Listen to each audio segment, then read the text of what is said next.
Hello. Let me put some Homestuck music on real quick.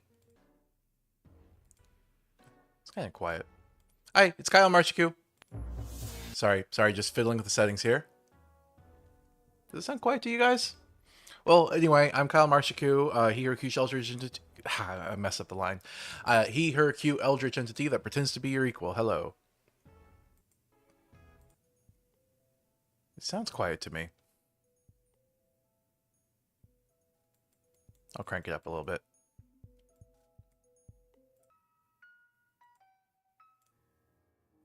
Maybe my ears are just broken.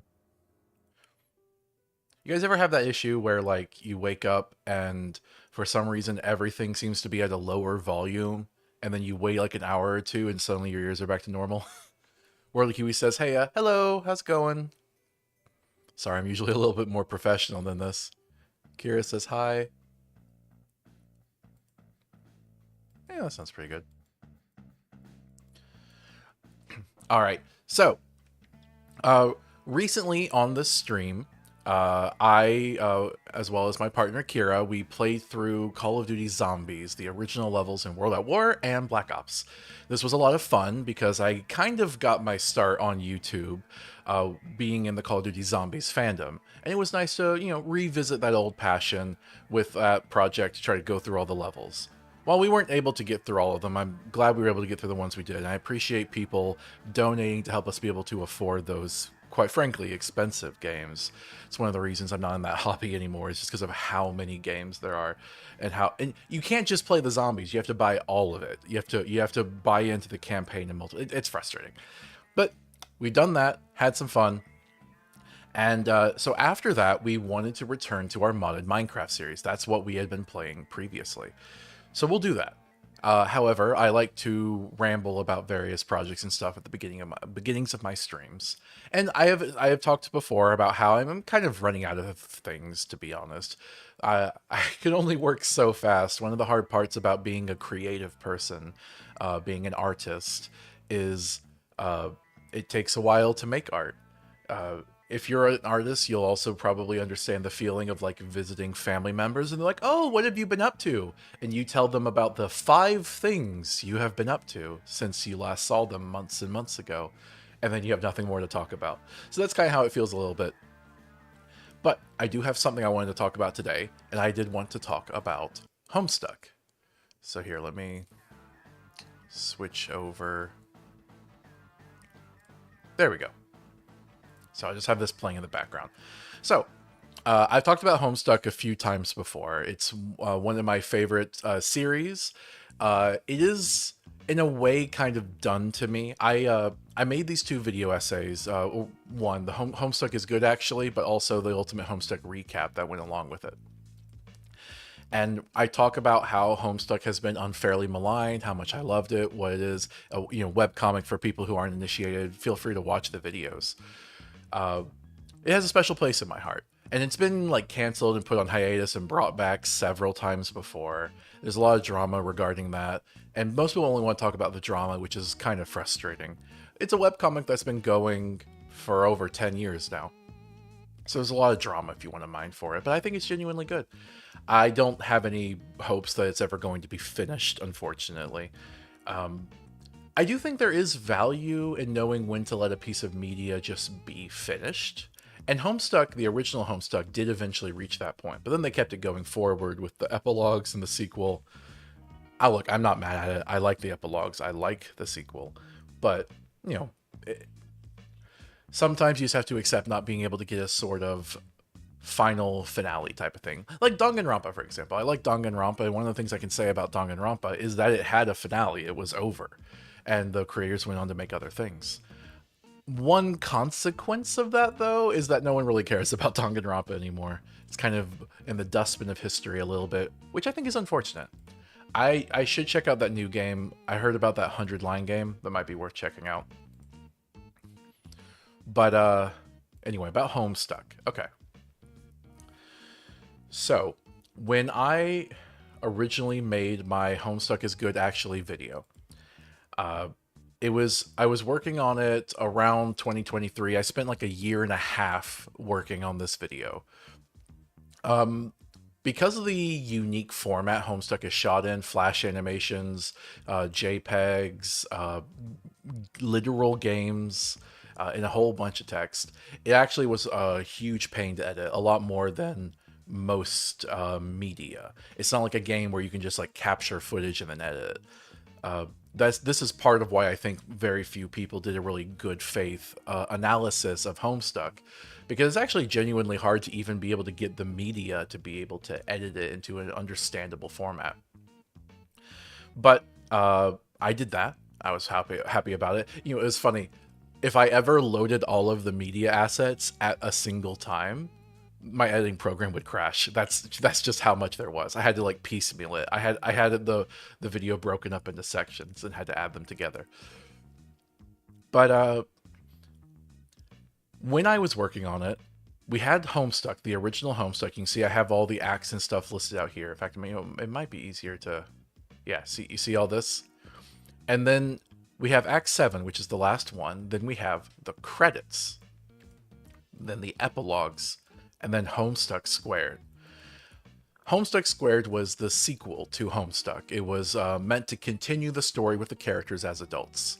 And you know, while I said what I said about endings, I really liked the idea of Homestuck Squared. I really liked the idea of treating these characters as adults, because this series, this comic, had gone on for so long that the kids that started 13 with it were adults by this point. So aging the characters to adults to match the audience, I think, was a good thing. You know, Toy Story did the same thing. You know, the Disney's Toy Story. And there is this thing where like I kind of really grown and hate child characters, so I just like seeing more adult character stories, adult versions of the characters. And contrary to popular opinion, I do actually think Homestuck Squared was good. In my video, when I talk about how Homestuck is good, actually, you'll notice I kind of did like a little secret trickery. That's a Homestuck Squared thumbnail. Because I think all of it's good. I can't tell you how many comments I get from people that are like, oh, I think it's crappy. You know what? Here, I'm going to show you. I'm going to demonstrate this. All right, come on. All right, here's my Homestuck is good actually video. Let me sort by newest comments.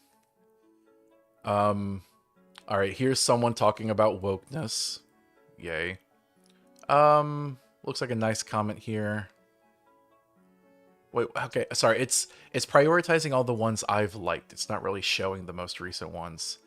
The YouTube comment section's such garbage.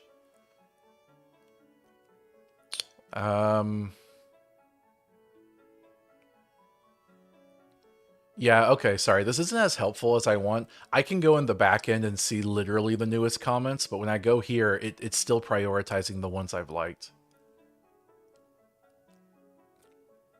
But I can tell you, like, I get notifications. Oh, maybe this is actually a good way to do it. Okay, you know, here's my notifications. I get a notification for every comment, right? Okay, so nice, woke. This is an update for the Fallout series. I have Cinemod Fallout, by the way, coming out if you want to watch that. This is nice. Here's one that's like, you know, they're being nice, but they still crap on the epilogues. It's unfortunate sometimes. It's not just people like whining, but sometimes decent people that have been fed misinformation, or at least have takes that I consider bad. People saying they're lost, watching in the background was a snake. That is kind of funny. All right. This isn't really helping my point, but I'll just say that I've got a lot of comments from people that were saying things about you know, the Homestuck Squared and the epilogues being bad. So I guess just take my word for it, because I'm not prepared to prove that point right now. Come on, get back to playing. So, ads.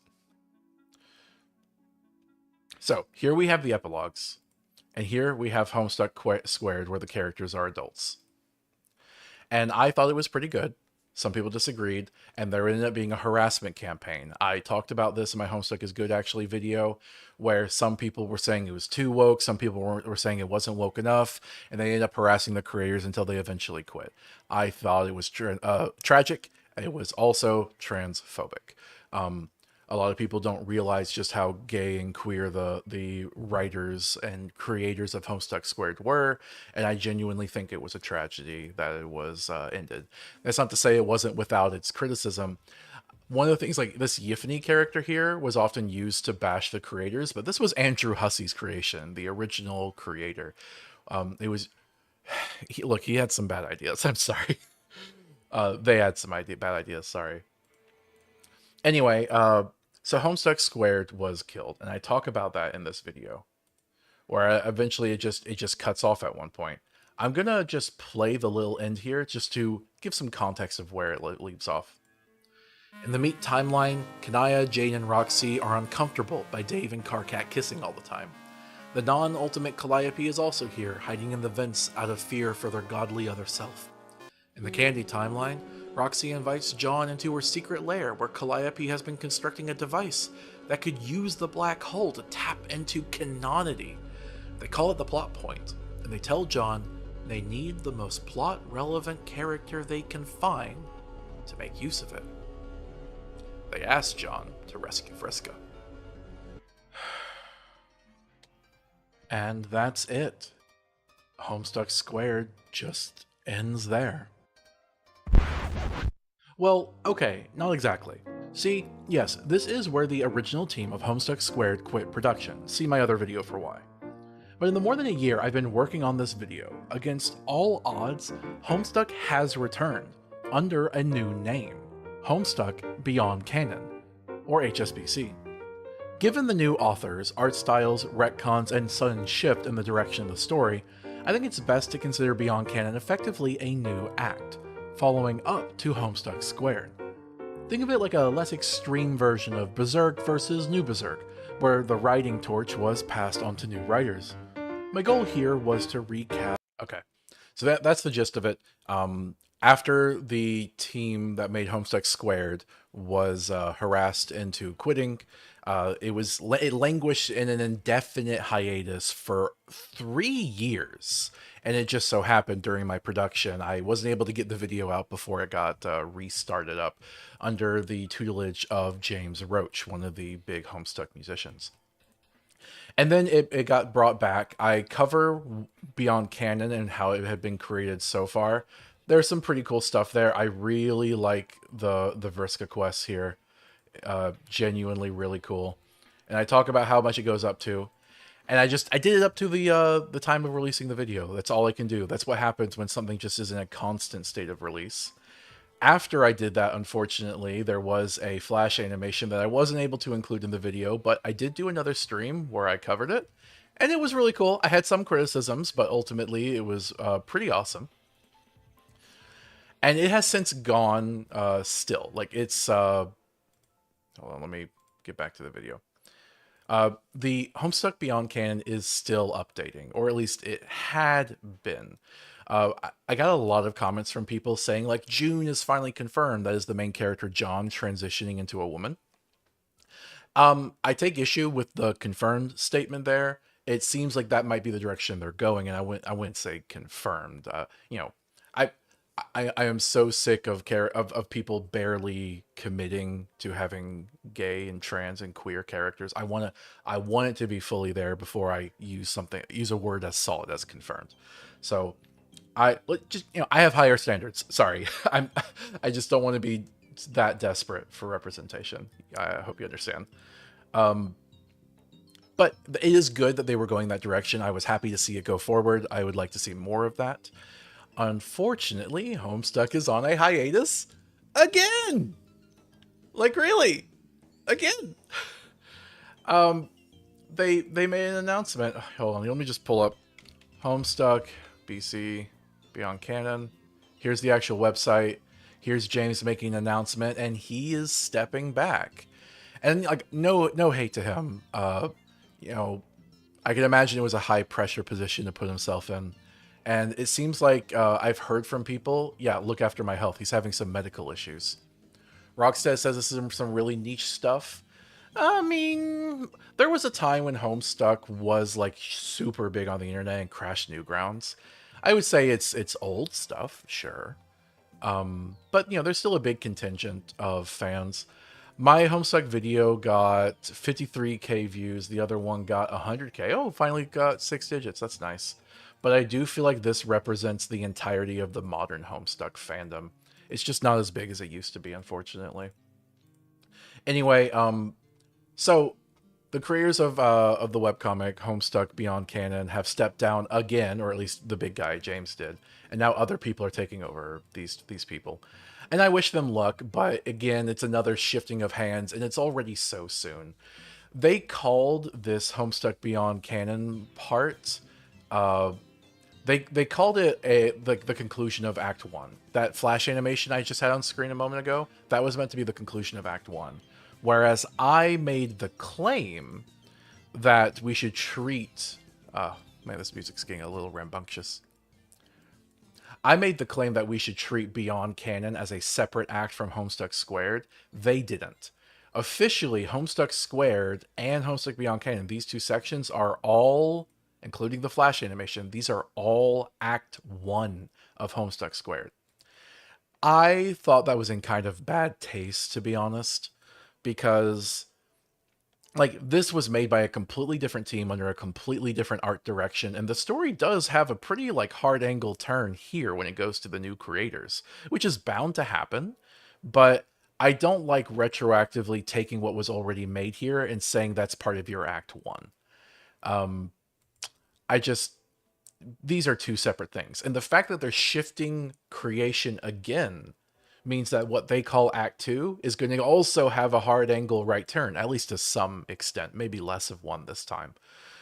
Uh, so again, I really just feel like you're going to have Homestuck Squared, Homestuck Beyond Canon, and then Homestuck whatever they call it now. They're probably not going to change the name, but spiritually it is something else in my opinion.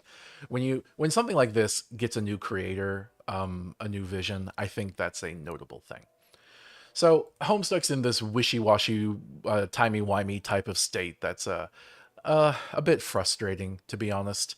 And that's why I have to kind of distance myself emotionally. I can't really have faith that these things will be done. I'll appreciate what exists.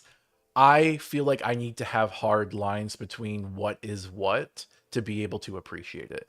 I think some people are like, oh, I love everything up to Act 7. Oh, I love everything up to Act 7. I love everything up to the epilogues. I love everything up to Homestuck Square. I love everything up to Beyond Canon.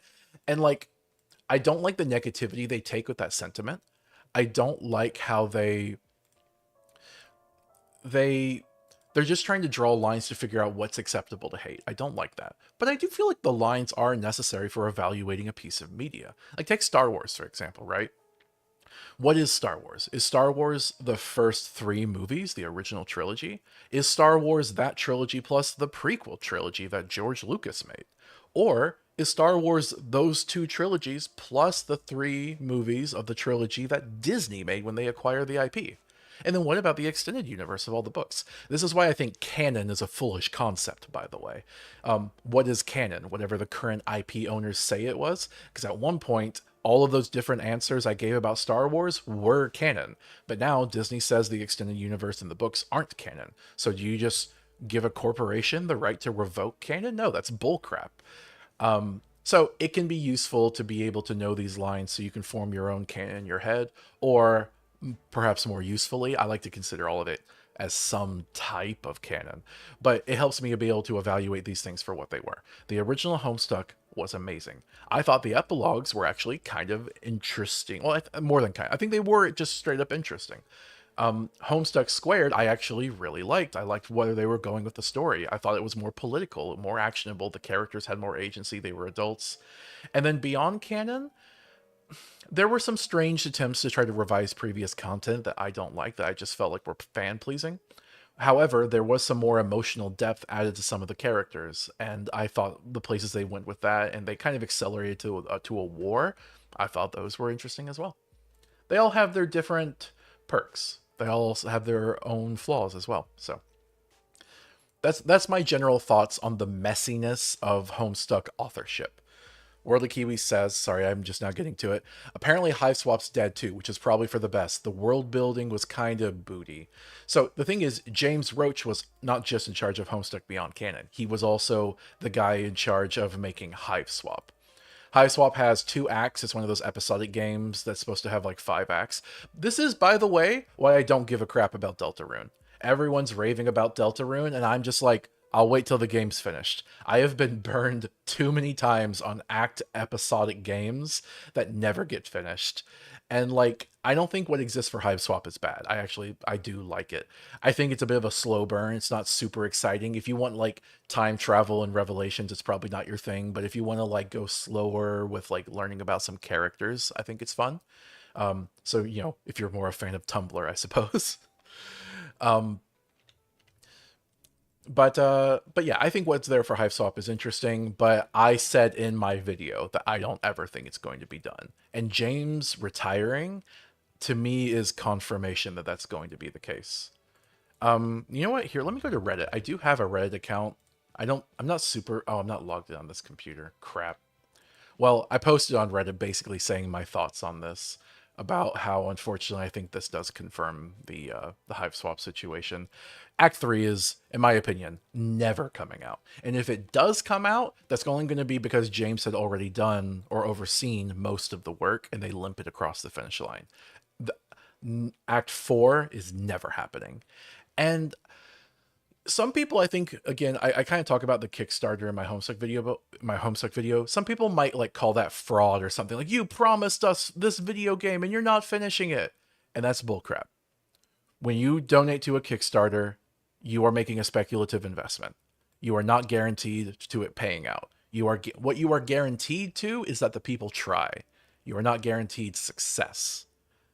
It's very clear. I talk about that in my video, but just want to re-specify that. I don't harbor ill will for them failing to complete it. But it is, I think, still a tragedy. I'm sure they were working really hard on it. Anyway, man, I've done a long prelude. I didn't mean for this prelude to be a 20-minute talking segment, but I guess I just started having a lot to say. Homestuck fan talks about Homestuck, goes on for 20 minutes. Big surprise, right? So the point is, when I was making my Homestuck videos, Homestuck Beyond Canon didn't exist. It was Homestuck Squared, and it was put onto an indefinite hiatus. Oh, Rockstead says, what is Homestuck about? You can explain once you finish talking, mate. Oh, that's very kind of you. You know what? I might have a segment here that already talks. I'm just going to play this a little bit. I kind of presume most people watching already knew, but I don't mind revisiting this. Here, I'll just play this. What the f*** is Homestuck? Homestuck is a story about some kids on the internet that play a video game together that heralds the end of the world, where they must seek to find meaning in the nonsensical greater landscape of the universe away from the comfort of what they had thought to be home. However, in the real world, Homestuck is a media property originally created by Andrew Hussey on their website MS Paint Adventures, later incorporated into What Pumpkin Games, which was eventually bought by the corporation Viz Media. But the term Homestuck usually refers to the webcomic of the same name that started it all. Homestuck began on April 13th, 2009, and it would soon become a genuine marvel.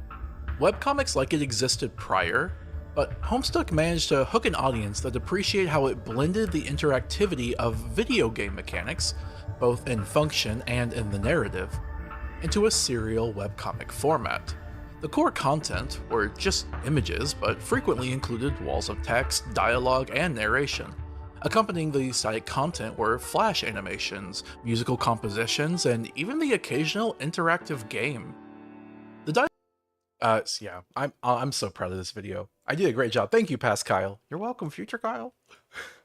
So yeah, I recommend Homestuck. I think it's a fun webcomic. It is going to be very 2000s-y a little bit, or at least 2010s-y.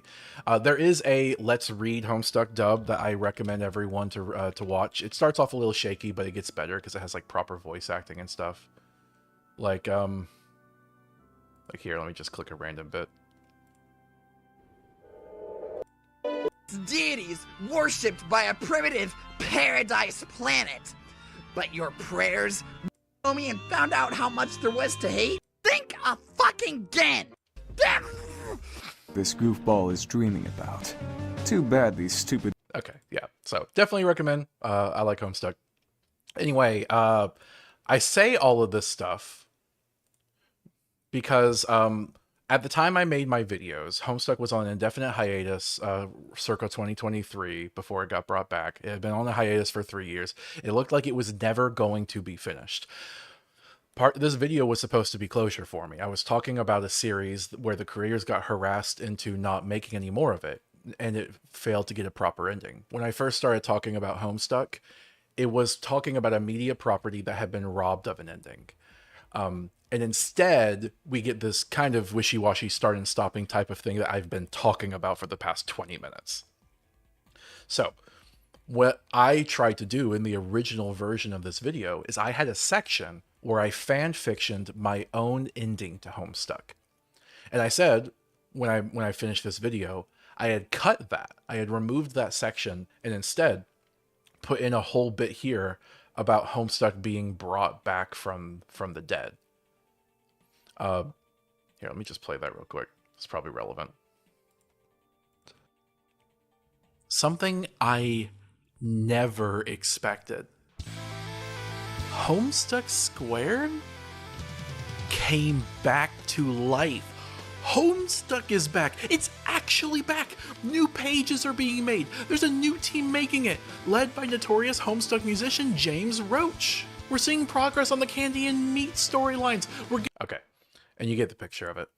And I'm glad that they were able to make however much they were able to make, and I'll take whatever they can for however long they can. Who knows? Maybe this hiatus will truly be indefinite. Maybe they'll get started next week. You can't tell the future, right? But I had to add this entire section at the end. I was originally going to kind of end on a much more somber note. This allowed me to end the video on a happier, more hopeful note, which I was appreciative for. And I said one day maybe I would share my own ending. Today is that day. I am going to share my own ending that I fan-fiction for Homestuck Squared. I don't have any art for it. It's just a script, and it's it's an abbreviated script. It's just to convey a story, kind of like I did with my recap. Imagine this as a imaginary fan-fiction ending to my Homestuck recap. I'm going to just read that for you guys today. It does not take any of this beyond canon stuff into account because this did not exist when I wrote it. And I think there is value to that. This is James Roach and his team's attempt to continue the story of Homestuck. And while they did accelerate things, it was still pretty drawn out because they weren't planning on being done within a few months. So I have my own take on where we could have gone from the moment of hiatus. The last bit being specifically this bit here that I played earlier. The bit where John is told that he needs to find the most plot-relevant character he can find, Vriska, to use the plot point, the big secret device. Okay? So I'm going to read that now for you guys. This is Kyle's ending, and this is how I was going to introduce it. Before I wrap this up, there's one more thing I want to do. Homestuck Squared's canonity might have been dubious, but I want to take it as sincere. Since we likely won't ever get to see it conclude, I want to propose my own fanfiction. As someone who has analyzed Homestuck this much, what direction do I think the sequel would have gone? Obviously that is impossible to predict, but I'd like to try anyway, because a satisfying ending to me is still worth having. So picking up from where it left off, here's a summary of what I think could have made a compelling end to Homestuck Squared. So here goes.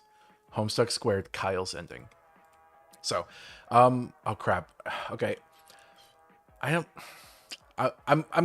just use names, and I don't know if everyone's gonna know the names necessarily.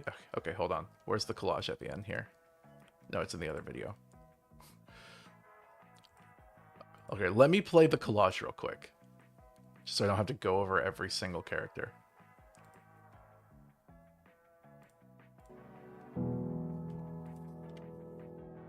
All right, memorize everything. We thought this ended years ago, but it survived. I'd forgotten far too often why I even recognize these faces that don't have names placed with them inside my hazy brain. But then there's too much to begin to touch on here. But I'm haunted by all of these memories that I have of 4 kids and a game they play together. That bit makes my partner Kira cry every time. She's so cute. Anyway, there's a brief overview of the characters. You have the kids, you have the trolls. I'm not going to be able to explain everything about Homestuck. Oh, Rockstead says, insane if someone does remember everything. Oh, wait. Well, look, I have the recap video, so you can catch up if you need to. Feel free to go watch that and then come back and finish the stream later. There'll be a VOD. So, in the Candy timeline, Jane has captured Vriska, who sees that Jane has been experimenting on the alternate ghost troll immigrants. I felt it was important to address whatever happened to those. Because they aren't considered citizens of Earthsea, we see that ghosts are resilient but not immortal, and dead god tier powers are considerably diminished outside of Spurb in an actual universe. Jane's Crocker Corp has been researching if it's possible to extract god tier powers, but Jane doesn't directly oversee it because she's squeamish. Vriska manages to escape, but not before having samples extracted from her. Vrissy and Tavros have Harry speak with Jane to distract her while John ends up freeing both Vriskas, with Yiffany guiding him. Vriska finds Gamzee's casket in the facility and pilfers his corpse for anything useful for an escape, and she finds the time machines he stole from Aradia long ago.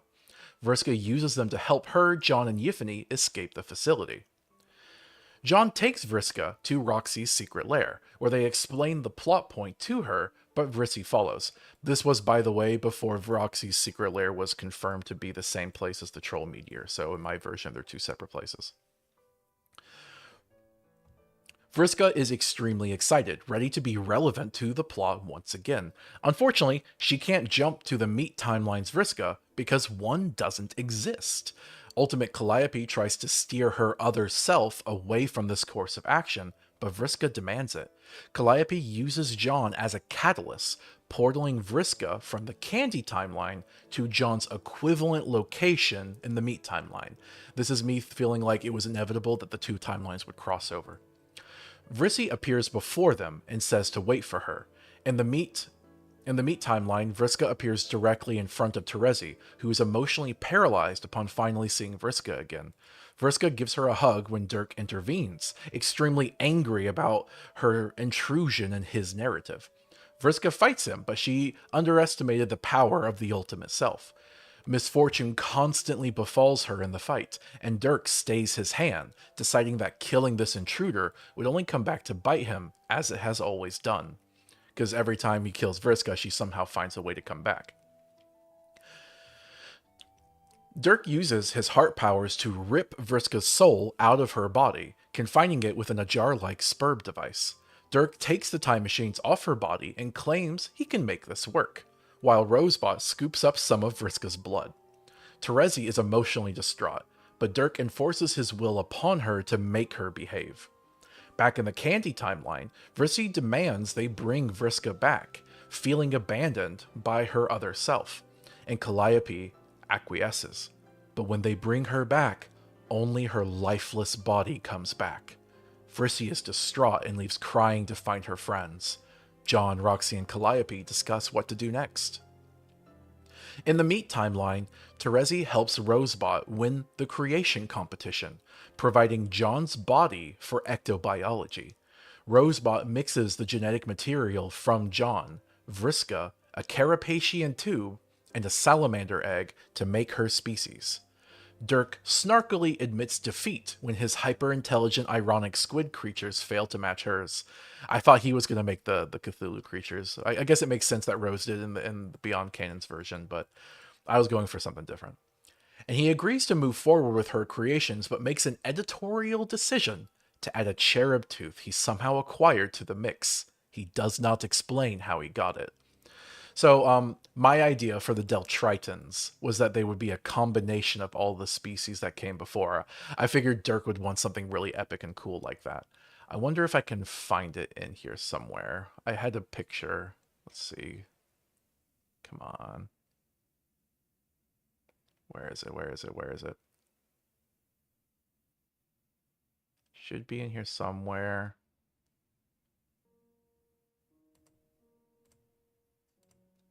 Can I find it?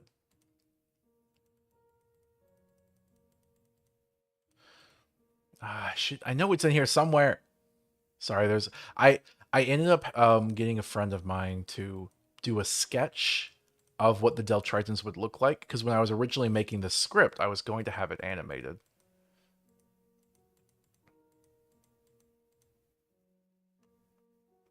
I can't find it. That makes me sad.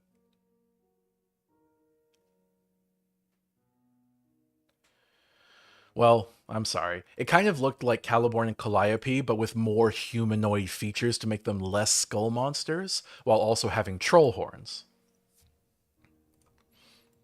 Anyway, where was I? In the Candy timeline, John asks for Jake's help to fix things, who agrees only if it stops Jane. They make a plan to find another Jane who can hopefully make her see reason, since she will only listen to herself. John tries to make a silly disguise so he won't be recognized, but Roxy and Calliope give him a makeover to make him look pretty. Then, using Jake, John portals through the plot point, appearing in front of Jake in the Meat timeline. Ultimate Calliope is coy about narrating John's attempts to talk to Jake, only referring to John as her disguised name, June. I was so proud of this. So my idea for John becoming June is that originally it was just a disguise, but a really comfy disguise that maybe you don't want to leave. Jake leads her to speak with Jane. Dirk realizes what is happening and takes over Jake's imaginary Dirk in his head to make Jake try to stop her. See, Beyond Canon did this really interesting thing where they made Jake's imaginary Dirk a reflection of Jake himself. In my version of things, that was Dirk basically keeping a sleeper agent in Jake's head. But it's too late. June grabs Jane and brings her back with her to the Candy timeline. Dirk, furious, hijacks the imaginary Dirk in Candy Jake's mind in an effort to retaliate and make their timeline worse by egging their Jane on. In the Candy timeline, Jake takes Dirk's advice and goes back to Jane and helping her conquest. Goes back to Jane and helps her conquest as Dirk specifies. Yiffany is able to smell Dirk's presence, thereby alerting Ultimate Calliope, who tries to stop him. But she's reluctant to control characters' thoughts. John, still dressed as June, takes Meet Jane to a vantage point to see this world's war between Jane's government and the Troll Rebellion, explaining that this is what she eventually becomes, a dictator. Jane rejects this, maintaining her righteousness, stating that she was elected and that it's not her fault their trolls couldn't stay in line. Jane flies, trying to find and speak to her other self, but John knows he can't allow the Janes to work together and knocks her out with his wind powers. John messed up some of his makeup in the process and doesn't know why that makes him so sad. He goes to Roxy's place to have her fix it, but then Roxy scolds him for leaving Jane. Fortunately, Harry, Vrissy, Tavros, and Yiffany carry Jane's body back to the plot point, and they return her to the Meat timeline. This is trying to keep these children relevant, basically. In the Meat timeline, Jane awakens with frustration from being locked out of the other timeline, but Jake tells her not to worry about it. Still, she tries to have the remaining creators aid her, only to find out that most of them left to confront Dirk across space. She turns to the nearly forgotten sprites and demands their help in establishing dominance over the other timeline. Most of them tell her to go away. The two nanosprites reluctantly pledge loyalty, as does Just Bro's sprite Squared, but Jane doesn't trust her. The two Aarquia sprites say they'll dedicate themselves to preserving the canon timeline even if it kills them, while obliquely dismissing their candy counterparts. Dirk tries to calm Jane down, having her instead just send fleets of ships into the stars to find the escaped creators or other life forms. So this is just, Jane kind of losing it a little bit. Meanwhile, Dirk and Rosebot finish seeding Deltritus with a stable enough ecosystem and population of Deltritons, which resemble cherubs but with more humanoid features, short hair, troll horns, hard carapaces, no nose, smaller stature, and a pale, lime skin tone. He uses the time machines to take him, Rosebot, and Terezi forward in time to see what civilization they create, leaving behind only junk and a heart-emblazoned monolith. The hero ship finally arrives with Dave, Karkat, Roxy, Kanaya, Calliope, and Calliope-possessed Jade in tow. They briefly explore the strange planet, but are unsure where Dirk went, when the time ship that left the Candy timeline finally catches up and also lands on the planet, with Davebot, Aradia, and another Calliope-possessed Jade in tow. Ultimate Calliope stops possessing Meat Jade, letting her act on her own, and instead just puppets the alternate Dead Jade. The other Calliope hates this. The two groups catch up and decide that Dirk is a threat to all of their existence, and that starting a Spurb game this soon would be wasteful when this universe still has so much life left. Aradia realizes Dirk went to the future, and so Davebot sends them all into the future as well.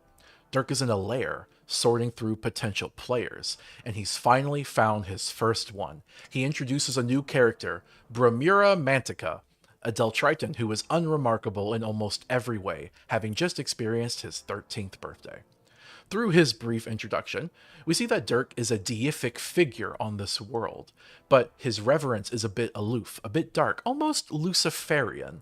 There's a really good analysis on Dirk's Strider you can find online by someone named Sam Keeper. They talk about how Dirk is like an analogy for Lucifer. And I don't know if that was actually the intent of the writers, but it's definitely an analysis that makes sense. And I wanted to make that kind of more concrete here. He stops narrating that to hop through time a bit more for recon on other potential players, altering Deltritan history as he sees fit. The heroes don't know when or where he is, having to track him down and ask the locals about myths and sightings. In the Candy timeline, Dirk finally convinces Jake to reveal the plot point's location and lies to him, telling him that destroying it will save all of reality and finally free him from Jane's grasp. Jake goes to Roxy's lair and tries to do it. Roxy and Calliope try to stop him, but when Dirk tells Jake that doing so will make him come back to his arms, Jake explodes in a blast of hope. Roxy survives while Calliope is killed and then revived by their Ring of Life. The plot point is destroyed, severing the link between the timelines for all but the Ultimates. Jake's hope manifests the Dirk in his mind, and Ultimate Dirk floats above to see the war-torn cityscape of the Candy timeline. So my idea was, like, just like in the original comic, Jake's hope makes Dirk real, but Dirk is bad this time! No! H Fluiosis says, caught your stream mid-game and it was wild. Omega, lol, I guess? You stream daily? Let's connect on Discord. So, I stream every Sunday at 11 a.m. U.S. Central Standard Time. I can only afford to stream once per week. I have a day job, sorry.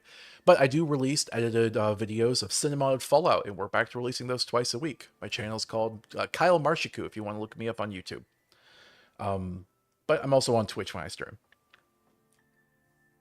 So this means that Dirk is now in both timelines simultaneously. In the Meat timeline, Terezi decides to betray... Oh, by the way, that's kind of like a callback to how Dirk used to be like both his dream self and his real self at the same time. So, in the Meat timeline, Terezi decides to betray Dirk and secretly leaves a trail for the heroes to find his secret lair. A temple outside the capital city that leads to the core of Deltritus in their year of 5000.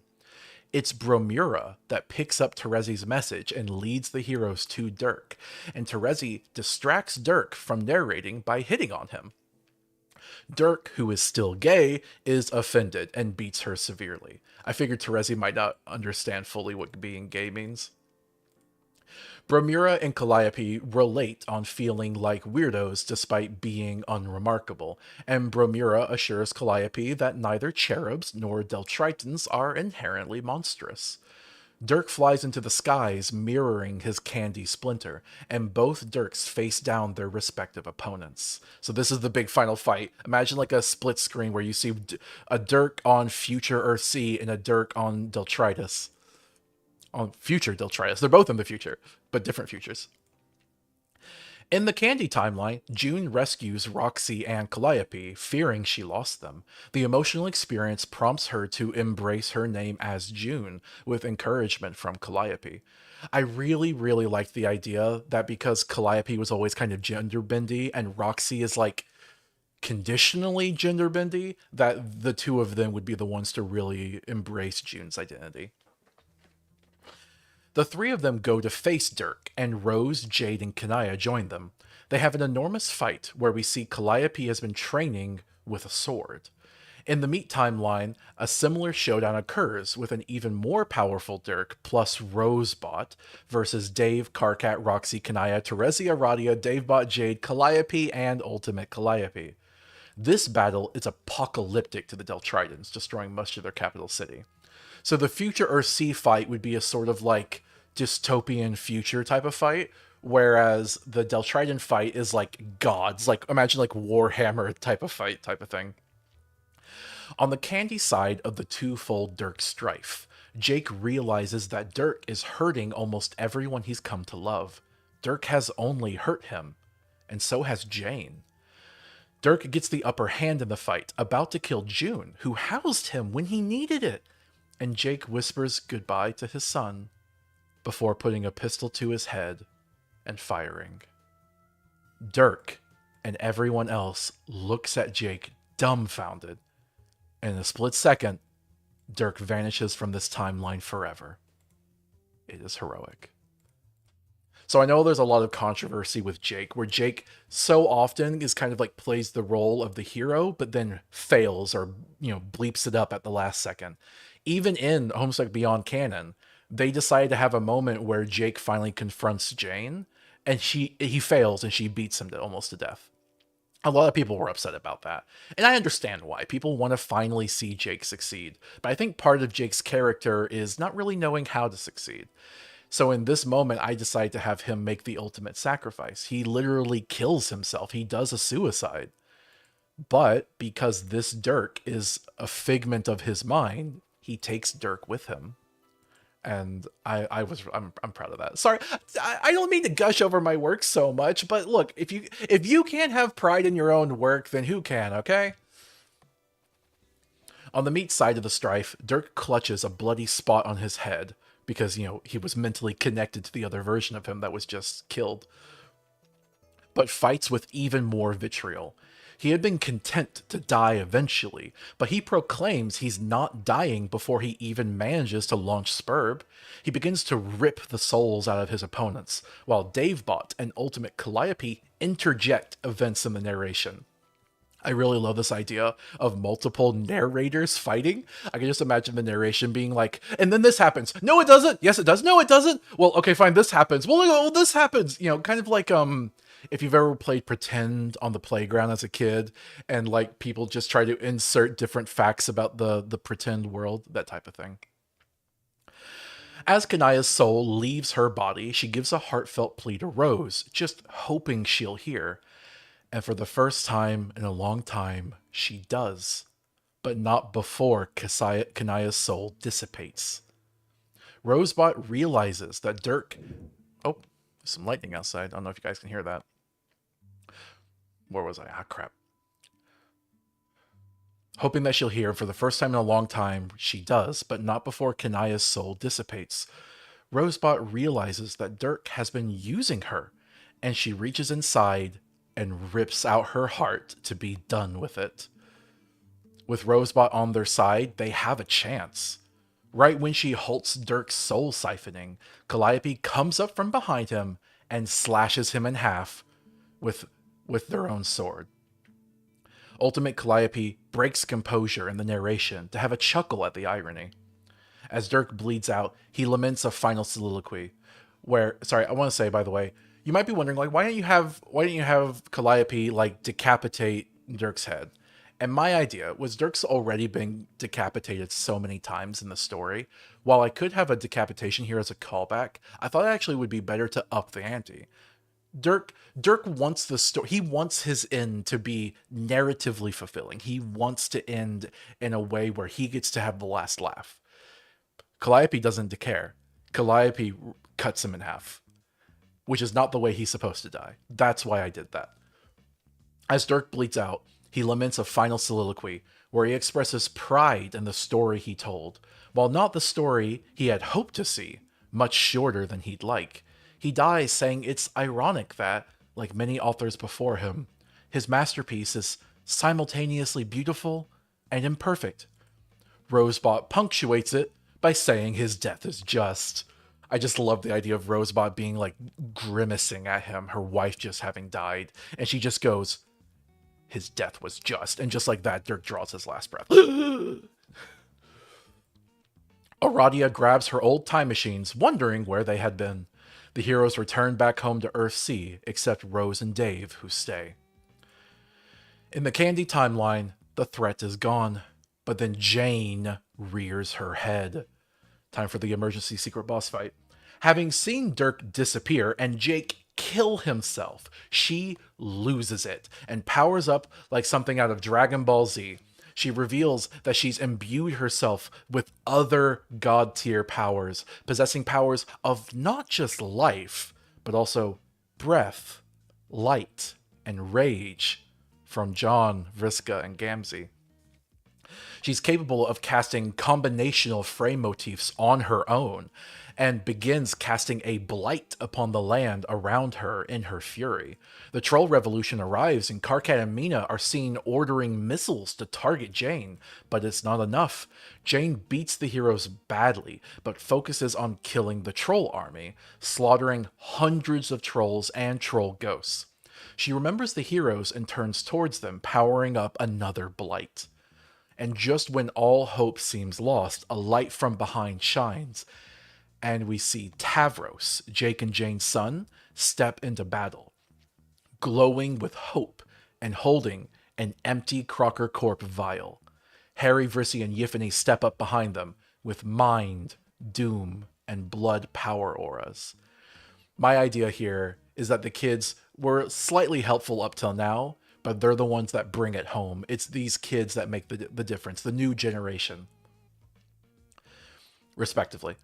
The four kids fight Jane, and with their powers, they're just barely able to stand a chance. The other heroes realize the opportunity and begin throwing everything at her, with even Karkat jumping in and personally trying to get her with his sickle. Roxy lands the final blow, stabbing her through the chest, just like the Badger Witch. It is just. We see a brief finale, a funeral for Kanaya on the meat side, a funeral for Jake on the candy side. In the meat timeline, the heroes make public statements before Earthsea, and Jane is impeached, leaving behind a hated vice president, unlikely to be reelected. The heroes agree not to run. In the Candy timeline, the Troll Revolution rebuilds society with the aid of both the Carapacian and Consort kingdoms, glad to be out from under human rule. Karkat is asked whether they will have a monarch or a president, and Karkat says to shove both things up their buttholes. Back in the meat timeline, we see Vriska's jar placed in an alien temple with Rosebot and Davebot, where they vow to protect the Deltritans when they're ready to choose to play Spurb. Ultimate Calliope is also there, but when the bots power down, she too does, with this body dropping dead. Back in the Candy timeline, we see the kids, Harry, Vrissy, Tavros, and Yiffany, their powers faded, still psyched about their heroics. As the screen pans to the sun, Ultimate Calliope closes the curtains. So, that was my ending. Personally, I'm happy with it. I would be very happy if this ending ever came into fruition. And hey, look, Kim, Miles, if you guys working on Homestuck Squared want to have ideas, feel free to rip from me. I don't care. I'm not using this. Feel free to take this. Any other fan fiction people or artists out there want to use it, go right ahead. I am not claiming any copyright over this. But this brings me a sort of emotional catharsis that even my videos fail to do. This is why I wanted to have this in my original video. And I swapped that out as Homestuck came back, and it didn't feel appropriate anymore. But I really wanted to share this with you guys. I hope you can understand why. Just, the characters generally end up happy, but the fights, they had purpose, and they weren't without loss. We lose one Kanaya, we lose one Jake. And that's not nothing. We have a plan for Spurb. Dirk gets his comeuppance, and it's not in the way he wanted. I don't know. I feel like it's a satisfying ending, and I'm happy with it. All right. Well, this has been fun, but we need to switch over to playing our game. I've done a ramble for a whole hour, which is a lot longer than I thought I would go. But we're going to go back to Minecraft, like I said at the beginning. Kira set up a very modded Minecraft game, which we've been playing in for a while. We took a break, and we're going to come back to it. We're coming back to it at the point where we're going to start doing realm hopping, with the first one, of course, being the Nether. So we're going to take like a 5-minute break, and then I'll be back to play Minecraft. Please stay tuned, and if you haven't already, please like the stream if you're watching on the YouTube. All right.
Hey, are we back? Is this thing on? Hello? Uh let me check to make sure anyone can hear me. If you guys can, remember how I mentioned there was some lightning outside? There was a storm? Well, it struck and all the power went out. And then back on. And then out. And then on. And then out. And then on. And then out. Like literally it flickered like on and off like 20 times. It was really strange. It was like a ghost had taken over, like blinking it on and off. It was a little freaky. I need to check that you guys are able to actually see this. Hold on. Someone type in chat if you can see this, please. Is this working? Kira, you're there, right? Hello? Kira? Hello? Wifey! All right, thank you. Was that lag or were you just slow?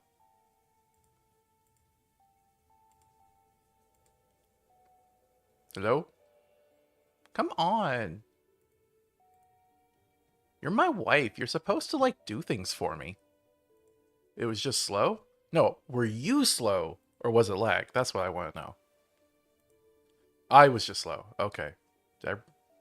I might have misread that. All right, thank you. All right, well, unfortunately, we lost all the other viewers that we had, which is unfortunate. But, oh well, we will just keep trucking on as best we can. Let's switch over to Minecraft now, all right? At least the power didn't cut out while I was doing the Homestuck stuff. That's good to know. All right, Kira. Let's load up the game. We're going to be playing Minecraft now.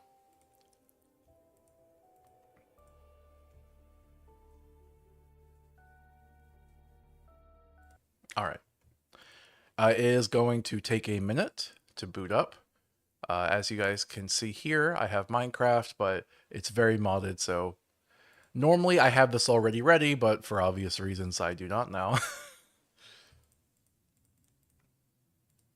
It is possible that power will go out again and we will lose connection again. So if it ends a bit abruptly today, that is why.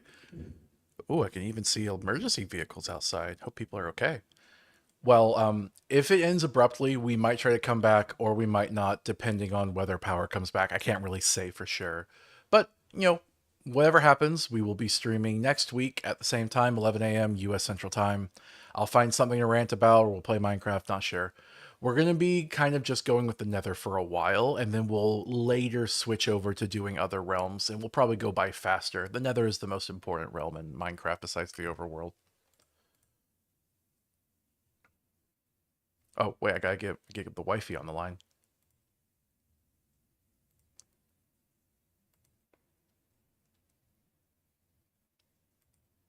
Hello? Hello, are you there?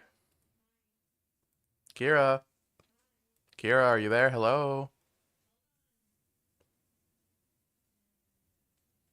She's not here. She hates me. She doesn't love me. There we go. Hello. Hi. Sorry, it was set to the wrong devices in Discord. So for some reason, the Discord icon for you is not coming up anymore. Oh, is that service not working? Yeah, which is strange because it has been working. I don't know why it wouldn't be working all of a sudden now. Yeah, that's weird. Also, I did get an... Please, please, please, please, please, please, please, please, please, please, please, please fix your audio. Please, please, please, please, Is it bad? please, please, please, please, Okay, please, please, you don't please. have to say it so much. Well, it feels like no matter how many times I say it, I just have to go do it myself. Well, is it better now? I've adjusted the cords. Is it any better now? Are you talking to it at the right angle? Are you at the right distance? Yes, I'm on the side of it. If I'm a little loud, I might be too close, but does it sound okay? It sounds better. You said All a right. little loud.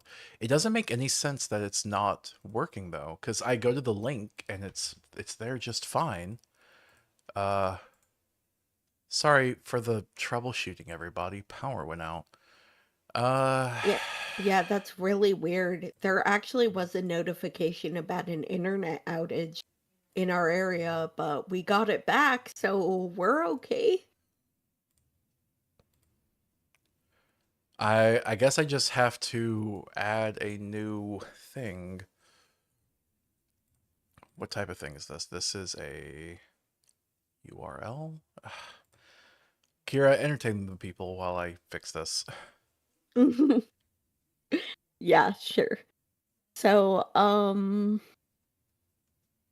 I don't know how many people in the audience are TTRPG nerds, but we played D&D yesterday and it was an interesting session. The party ended up giving treasure that had been stolen from a dragon horde to a thieves guild to pay off a debt. And the cultists of that dragon are not going to be very happy about that. So that's interesting. Keep going, sweetie. I'm making progress. Okay. It was really funny because they decided that they couldn't keep it, even though they really wanted to. And then one of them brought up that they have that debt. And so they're like, well, they're a thieves guild. What if we pay off the debt with this treasure and just give it to them? And now it's their problem. So, That was me. yeah, that was your character.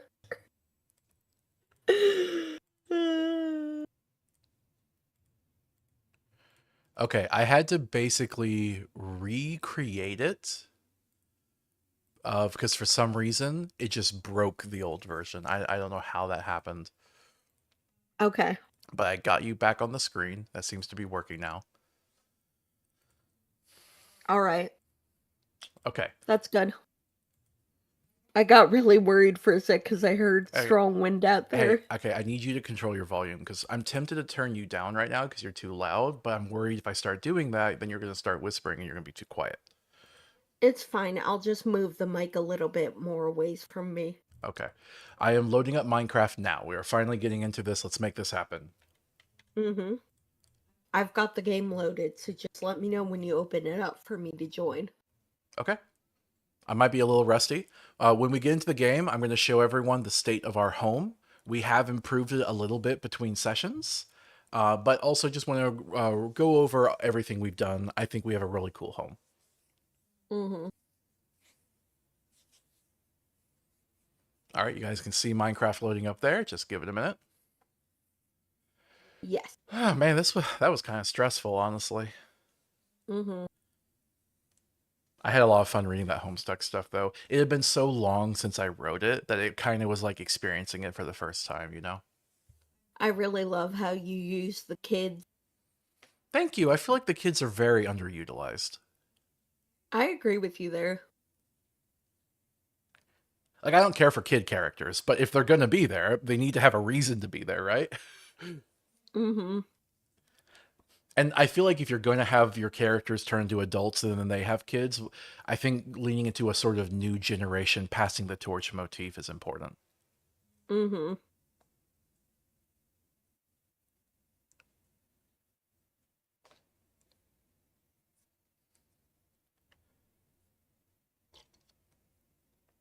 I really like that idea of passing off the, having session with the kids.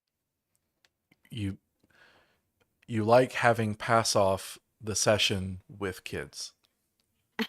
I no, I said succession. I like the idea of passing off the legacy, succession with the kids. And I Yeah. like it in this instance because I like the kids as characters and I like seeing the unique ways that this fucked up bunch of You're uh close to the mic again, people we sweetie. saw this fucked up bunch of kids that we saw grow up managed to fuck up a new bunch of kids. uh yeah. I really liked the idea of like, oh, well, there's a dictator Jane and there's a president Jane, so surely let's just have them meet and the president will talk sense into the dictator, right? And like, no, it doesn't. It doesn't work at all because they both are the same evil. They just had different amounts of success in achieving it, Yeah, I also really like that idea too. The idea that no, this is who Jane is. or who she Um, became. It's not that she was always destined to be evil. yeah. It's just that's where the story ended. Hmm. Homestuck, the original Homestuck, ended with Jane never really having to reflect on her corporate or heiress upbringing. Yeah, exactly. She could blame it all on the Batter Witch, you Yep, know, yep. and never have to come to terms Yeah, with, when people get upset about Jane being evil, it makes me really feel like were you not paying attention, or are you hurt by this because you don't see the evil that she always had inside her? Same situation with Dirk, right? And it's not that like I mean it's a little bit like calling Dirk's younger self an incel is a bit of a generalization, but I'd say he's incel adjacent, right? yeah, Um he has so those reactionary tendencies. yeah, and that's not to say all incels are evil, but I think we have to acknowledge that that type of mindset has a great capacity for harm, and there's that seed of evil within that mind state. Mm-hmm. Yeah. That's why in Pester Quest, Dirk's whole thing is that like future Ultimate Dirk talks to young Dirk, and you have to basically save the young Dirk from becoming Ultimate Dirk. Yeah. Where the Kiwi says, "Ahoy, ahoy! Sorry for disappearing. My internet went bad for a moment. Really? So did ours. That's. Do you live near us? Are you stalking us, Kiwi?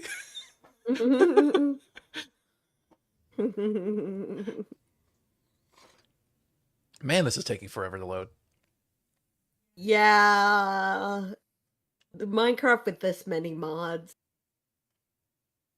I'll be honest, the actual game, at least Java edition, was built completely on jank, and at this point, it's held together with duct tape and prayers.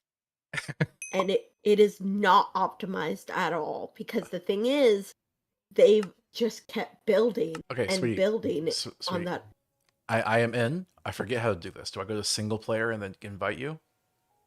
Um, yeah, you go to single player, start up the world, and then open the LAN. Okay.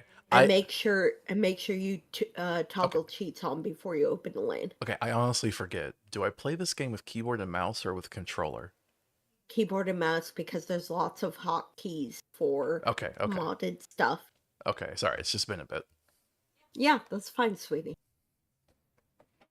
We did make sure it works though, so that was good. Yeah. All right, we're getting back to Minecraft. And again, remember, power might go out any moment. We're just going to play as far as we can.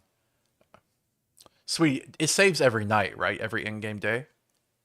Oh, if you're open to LAN, it's saving constantly. Are you sure? Yeah. Okay. It might rubber band a little bit, but it if it lags, but it Okay. tends to be saving constantly. Okay, I have opened the LAN. You can join. Okay. All right. Hopefully everyone can see this. All my numbers seem to be good. 7,000 kilobits per second. I think that's pretty good. It's hard. I want to crank up that number so big as much as I can afford to, but YouTube and Twitch only accept so much.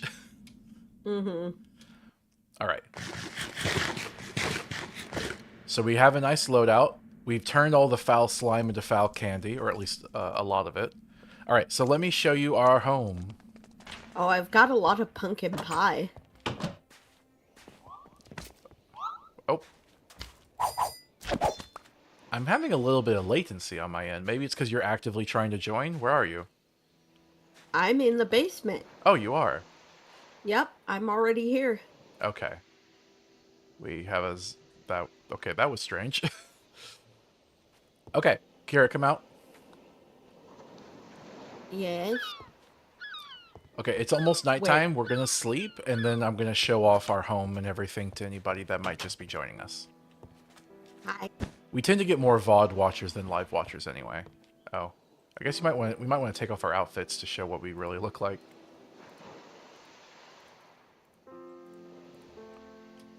All right, it's almost sleepy time. I got a magic wand. Sleep. There we go. On the dot, under the stars. That is really cute. All right.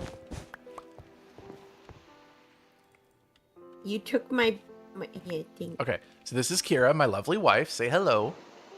Hi. And then let's see, how do I look at myself again? Crap, how do I look at myself? How do I look at myself? F5, I believe. Oh, okay. So yep, this is me, Kyle Marchq. Hello. He, her, genders, whatever. Oh, watch out, Mushroom Girl. Oh. All right, don't worry. I murdered her poisonous false breasts and the rest of her body. Good job. Thank you. Wait, are you actually clapping? I didn't know you could do that. Huh. Yeah. All right. So this is our home. Here you see we have a little dock situation. We have our home. We are in this little patch of greenery sandwiched between the dark forest and the poison forest. There's a lot of slimes that come from over here. But here's our little home. Let's go inside. Here we have a big lava moat to prevent scary frog girls from murdering us, and mushroom girls occasionally. And here we have the bedroom. Here we just have like a little storage room. And here's our side room. This used to be our storage room. And we have an upstairs area over here, where you have this garden in the back. Here's my Eldritch Ritual pedestals. Here you can see we have Cthulhu charging the Necronomicon, as you do. Here's a little temple that Kira makes for brewing potions or whatever.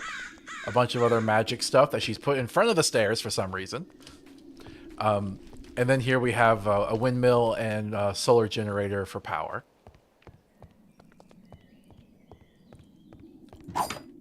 And if we go downstairs, you can see where that power gets fed to. Sweetie, What? What? experience. Oh, okay. I'm doing a Right, tour. I put it down there. It's down there. Okay.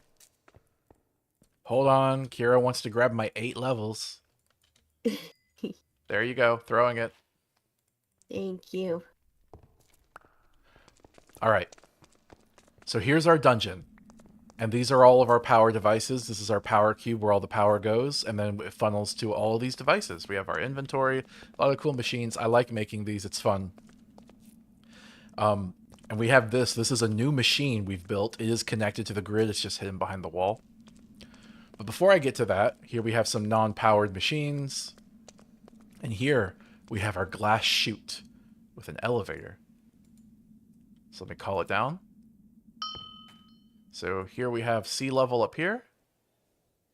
We have the dungeon, and then we have the ocean floor. I'm really proud of this. And this is where we have our own little coop, or like a little biodome underneath the sea. We have a pig, a wolf, a bunch of weird chickens. We have a monkey. What happened to our bee girl? Oh, there she is. We also have a bee girl. That way, you know, you can lick that honey. You get it? Lick the honey? Sweetie, you get it? You get it? Mm-hmm. Let me have fun. What? Okay. All right. Now here is the brand new addition here. Before I go in, I want to show you what this is. So if you look off the coast of our home, you see that structure out there? That is the Nexus that I've been working on creating for a while. This was the big project in between games. So we have here an artificial teleporter that's being powered by renewable energy. And here's the other side. So this is our Nexus where we're going to go to all of the different worlds. Okay. Now I have a graph. Let me show you this. Okay. This is the plan, okay? This is the Nexus plan, okay? You have the overworld. This is the one that we've made so far. This is the Nether. This is the one we're going into next. And these are all the other ones, and it lists the ingredients so I know what we have to use it with. Okay? We have the overworld, Nether, Ether, End, Dark Below, Midnight, Aurorian, Ratlantis, City World, Twilight Forest, Atom, Abyssal Wasteland, Dread Plains, and Omathal. These ones are going to be a bit of a challenge to get to, but we'll get to them eventually. And, you know, I don't know how long this stream's going to go. You know, I could die tomorrow. We'll try to get as far as we can. We'll see where it goes. Have some fun with it, you know? Okay. And so far... Oh, so you guys can't see it. Hold on 1 second. Gotta turn it back on. Oh my god, I have so much stuff I left up here. It's a mess. Yeah, it is. So this is kind of... Kira said that she wants to fluff out this middle area to be like a relaxation zone, like a little park bench thing. Ooh, wonder if I could put a pond or something. You could. We already have a bunch of water, though, so I don't know how you would do that. Okay. I mean, you can, but, you know, think on it. But Yeah. here you can see I've already labeled and have frames for all the different portals. Right now, the only active one we have is the overworld. I thought it'd be really cool to flavor each of the portals based off of where they're located. So this takes us to the overworld, which we're already in, but like it takes us back home. So it's an easy way to get to the Nexus. Oh. All right. And this is going to be the next one we build, the Nether. So we're going to do this now. So I will go get the materials to do that. All right. Oh, I should put my armor back on. This is going to be a bit of a mission. We have a jetpack and slime boots, so I can fly around and jump around. That will make traversing the Nether so much easier. All right, let's put these slime balls away. All right, I need obsidian. That's probably too much. Yeah. All right. And then, what was it? Flint. Oh, crap. What's it called? Flint and steel? Sweetie, do you know? Yeah, flint and steel. Flint steel. Okay. Need to make one of these. Mhm. All right. There we go. All right. Let's go build another portal. You want to be there, sweetie? Uh, yes. Do you want to or not? Yeah, just give me 1 sec. Oh, okay. Okay. All right, I'm good. Let's go. I just wanted to check around for something, but yeah, let's go. Oh, there's something in the water over there. I mean, I'm literally waiting here for you, sweetie. Oh, I didn't realize you were already over there. Just go through the portal. I wanted to fly over here. Okay. Hi. Waste your hydrogen, I guess. I still hear it storming outside. All right, so let's get rid of the blank frame.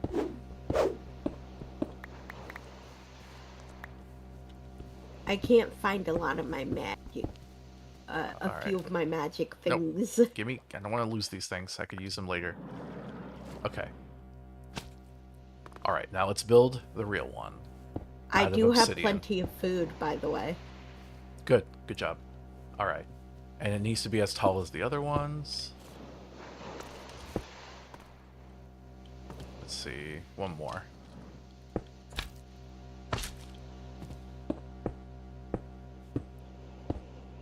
I've got some There we cooked go. carrots, bread, baked potatoes, and pumpkin pies. All right. We'll need to replace this dirt here with netherrack or something like that to make it feel right. But that should be fine. Yeah. It took forever to get this grass to grow, by the way. I think Yeah. technically here, let me check something. Yeah. Oh no, it grew over here. Okay, it just finished Yeah. growing. Yeah, it's done. All right. You ready? Yeah. All right. Are you wearing your armor? Most of it, yeah. Okay, I enchanted your armor for you, and I've got feather falling on my boots too, so. Thank you. I'm just putting the stuff I don't need away. All right. Get fully eaten up. Oh crap, I just remembered something. In our What? tests, for some reason, the first time we go to the Nether, the game crashes. I completely forgot about that. Well, Oh, the game well, might let's see. might Yeah. crash, I guess. We'll find out. Yeah. Wait, it's almost nighttime. Let's sleep and then do this in the morning. Okay. By the way, because this portal is artificial, it has to be powered, which is why I have a little solar generator over here. Mm-hmm. And it does just enough to keep this thing running and to store enough energy to keep running at night. You know, I could move my garden from the roof over here, put a little garden here, at least in one section. So a farm? No, like a garden. I could grow pretty things. I don't like that because we have to be careful when we walk around that area. Oh, Blood Moon, are you kidding me? No, do you want me to do it?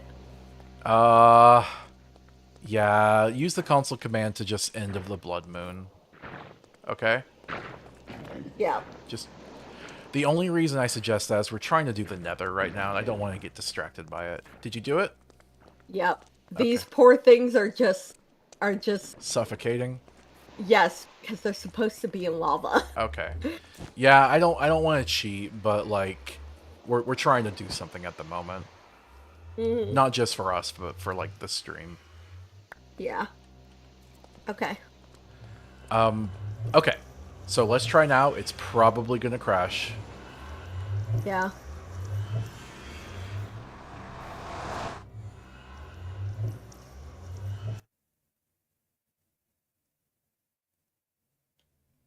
All red.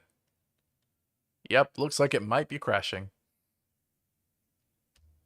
Yep, it crashed. Okay. All right. Is it going to go Should back I to the... just disconnect? Sure. I'm just wondering if it's going to go back to the main menu or if I'm going to have to reboot the whole game.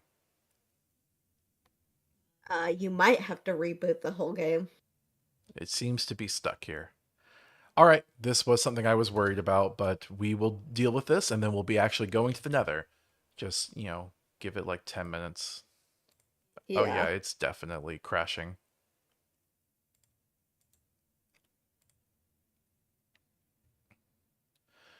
Okay, well, I'll launch again. It will take 5 to 10 minutes to launch again. Apologies for that, but doing the best I can here. But it should work next time. When we were testing this, for some reason that always happened. Yeah. Wasn't really sure how to get around it. The only other thing we could have done was set it up before we started streaming, but I wanted to show you guys, building the portal and whatnot. Mhm. Yeah. Well, okay, so now we're going to be killing some time while we wait for it to load again. I was thinking, I actually made a reference to Jeffrey Epstein, the world renowned, infamous pedo, to Kira the other day, and she was confused. She didn't know what I meant. And I was like, I'll explain it to you later. Well, it's later. You want to hear it now? I need something to fill the air anyway. Sure. It's a bit of a troubling and touchy subject, but I'll try to handle it as best I can. Um, Mhm. so Jeffrey Epstein has for decades, or he was a power broker. This is someone who meets a lot of very influential people and uses his connections to get them to meet other influential people, and mostly for the purposes of like off the books lobbying or off the books deals or just straight up corruption. Honestly, lobbying is just legalized corruption. Yep. Um, And part of the way he did this is he had a private island that he would use that was outside the U.S. jurisdiction, and he would do a whole bunch of crimes there, like sure drugs and financial fraud and stuff, but also he, through his confidant Ghislaine Maxwell, would have a whole bunch of underage children, mostly girls, and would set these girls up with very powerful and influential people, and effectively entrap them into being a pedo. Uh, Maybe they knew, maybe maybe they didn't care, maybe they never asked. Doesn't really matter. They did the thing, they did the deed. Mhm.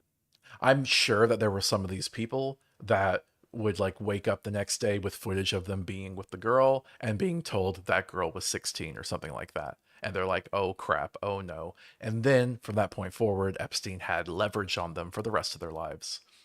Uh, Yep. Not only that, but this system meant other people had leverage over them. Two different clients would have an incentive for the other client to keep their mouth shut. After all, if one person speaks, the whole thing comes crashing down. Yep. So this was happening for literal decades. And we know Donald Trump, current US president and fascist, was friends with Epstein, literally called him his friend. Epstein called Trump one of his best friends. There are photos of them hanging out together. Yep. And Epstein had a private plane that he called the Lolita Express. Ugh. Could they be any less disgusting and predictable? And eventually, so for decades this was just known, this was just a thing. Eventually his crimes became so prominent that there was some like FBI investigation to try to figure out what was going on here.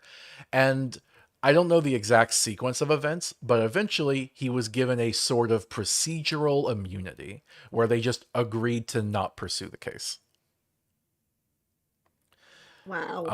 They had records of it. Within the past number of years, some of those records have come out. There was, for example, Epstein's Little Black Book, which recorded the flight logs of guests he had on the Lolita Express that took them to his island.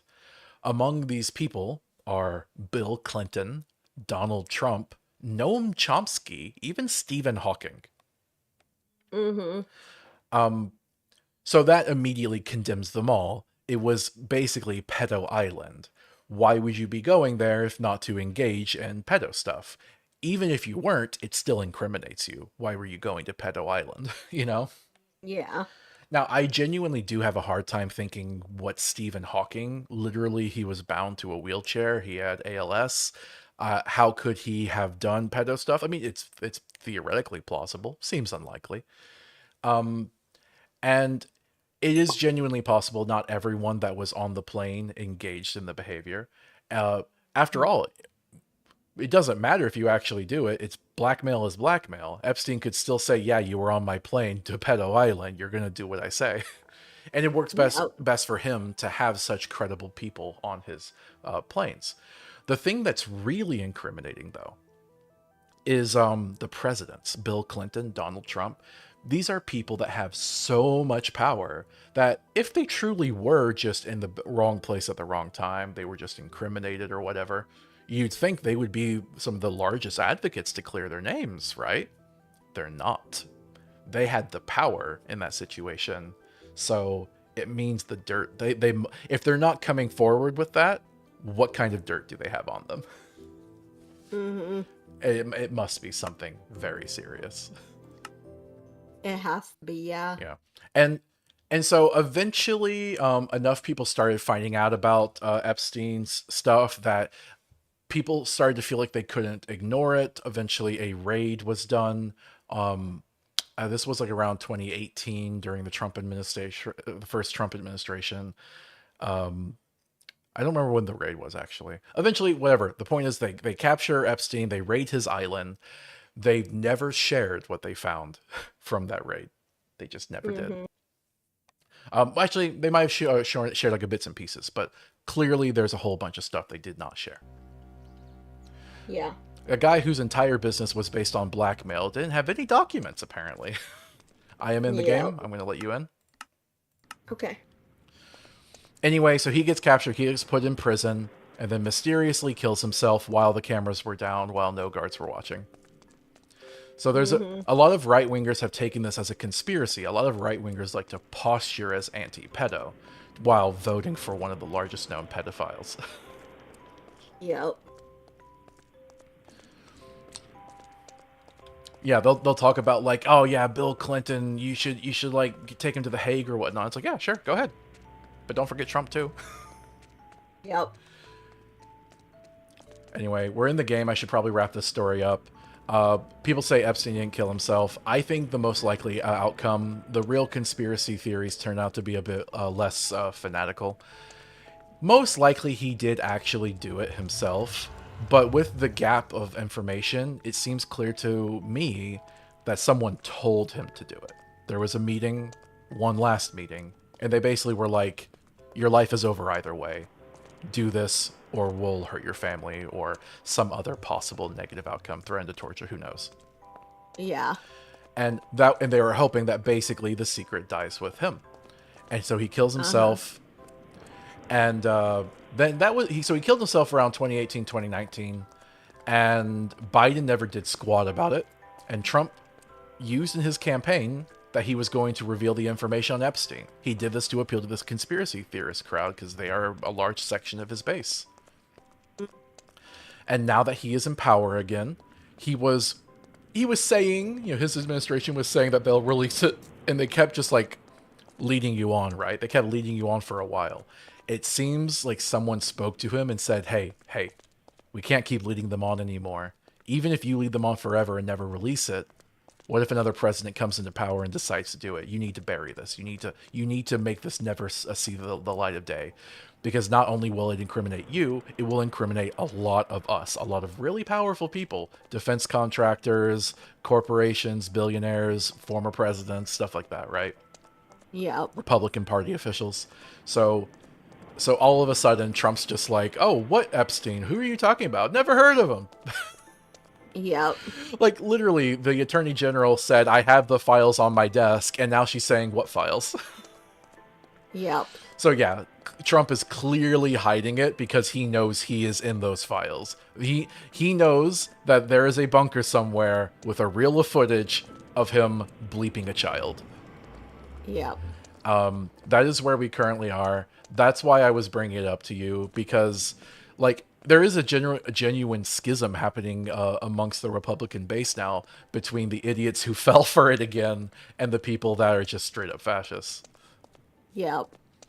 So that's the little story of Epstein, and honestly, we'll probably never for sure know the truth, but they've handled this so disingenuously, so obviously corrupt that we all know what the truth is. Hmm.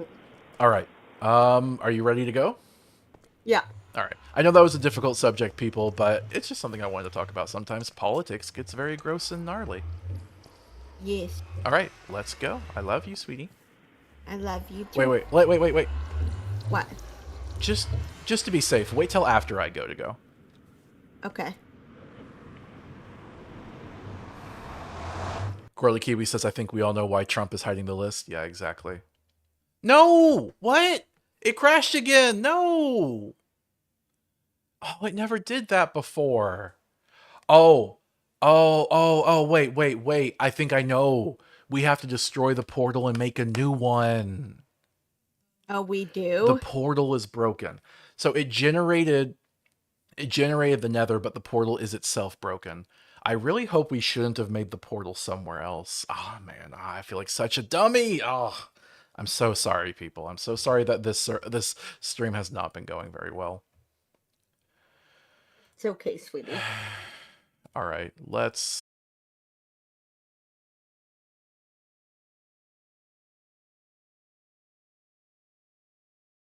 Hi. All right, are we back? So, believe it or not, that wasn't actually the power going out again. That was Minecraft crashing my computer. That's a first. Just straight up everything froze. All right, let's try this again. Hi, sweetie. Hey. I am back. Can you hear me? Yes, I can hear you, and stream is up. Okay, great. I love you. I love you too, sweetie.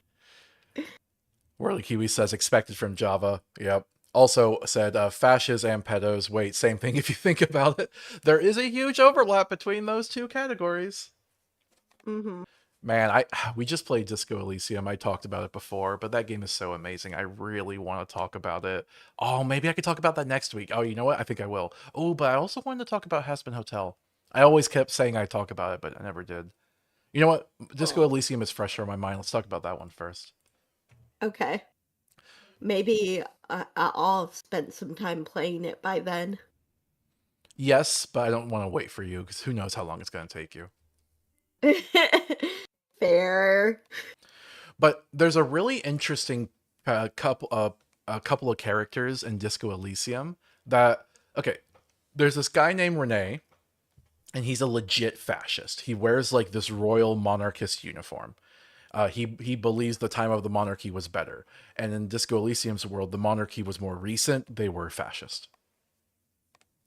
But then he has a friend, and I forget the guy's name, but it kind of portrays himself as he's extremely left-leaning, kind of communisty. So it's like, oh, this is weird. A communist and a fascist being friends? What? But you talk to him, and it's like, oh, okay. They're saying the fascist says you're a communist because actually you're a member of the union. In fact, you're a high-ranking member of the union. Ah, okay. So you're not that far left-leaning, but you're still a leftist. But then you talk to him, and you go, oh, wait. He's only technically a member of the union. He doesn't actually participate. He doesn't do anything. In fact, he doesn't even believe in stuff. He's a liberal. So you talk to him for like 5 minutes and you realize, oh, this guy's literally just a liberal. It's just one of those situations where fascists call everyone communist, Yeah. So this is a couple of old men. One's a fascist and one's a liberal. And partway through the game, the fascist dies. He has a heart attack. He dies of old age. And so you have the fascist dying, and the liberal guy is weeping. They were friends for so long. He's like, I know he was a mean grump and he had some bad ideas, but we've spent so much time together. He was my friend. And his last words were, F you. And he says how he loved that man. So Disco Elysium has this really cool situation where it's a metaphor. It's a metaphor for fascism and liberalism holding hands and being in love. And then one day fascism dies, Nazi Germany, the suzerain they get done in, and liberalism has to survive without fascism. And despite liberalism supposedly being a better system and everything, I mean, it is. But liberalism is heartbroken by the death of fascism.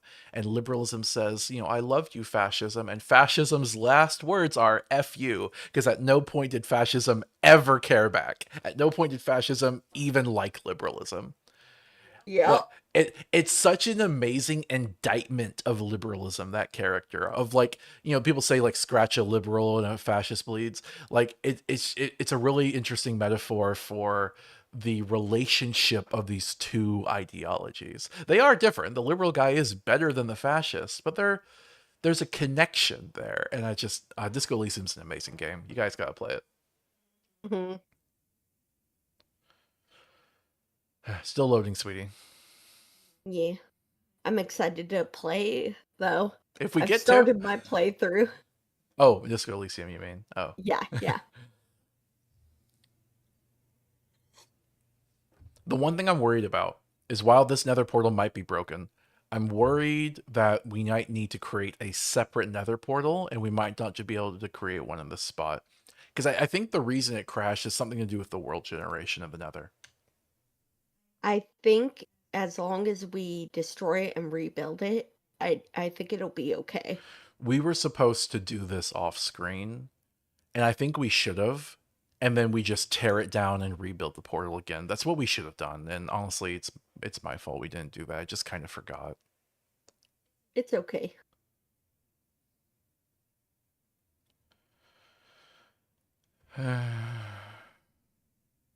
Oh, you know what? There's a Disco Elysium book that's a companion to the game. We gotta read that. Oh, yeah, we do. I heard Woolly Versus had an audiobook version. We should maybe look into that. Mm-hmm. Oh, you know what? We were talking about our D&D stuff. My character's kind of you know, like a halfway to psychopath. Um, we had these giant chests of gold that we had to get out of the dungeon, but they were too heavy to carry, so we weren't sure how to get them out of the dungeon. So my character used the carcass of a giant frog and surgical tools to carve up the frog meat around some bones, the frog legs, and put them underneath the chests to make like a little fleshy rail system that would slide across the ground, and then use ropes to tie them together like a trolley. Yep. And then we just had our really strong character be the one to pull that trolley. I can't believe you did that. And like I'm describing what I want to be done, and all the other players and even Kira as the DM are like, okay. And I'm like, don't worry, I have a diagram, and I literally drew a diagram of the frog flesh trolley. Oh my god, And yeah. and one of our fellow players, she loves puns to like an almost worrying amount, and she said, "Wow, I wasn't expecting the trolley problem."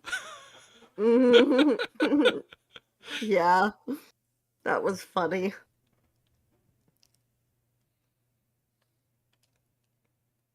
All right, game is almost loaded. Do you want me to try to go in before you connect? Sure. Might be worth it. Okay, let's destroy this.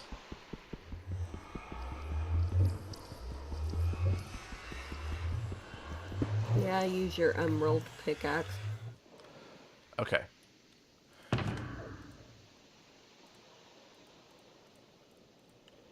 And we'll put it back. And then I'll relight it. And let's see if it works. Please, for goodness sake, work.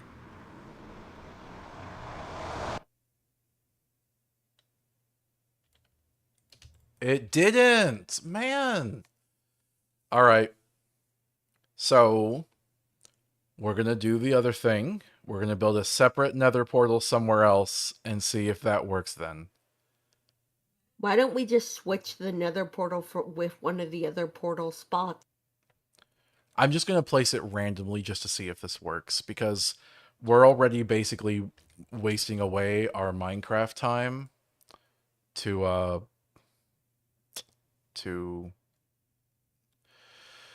It's just randomly talking. I'm really worried it's Yeah. gonna crash again. I have to forcibly end the program, so Mm-hmm. please, please don't crash.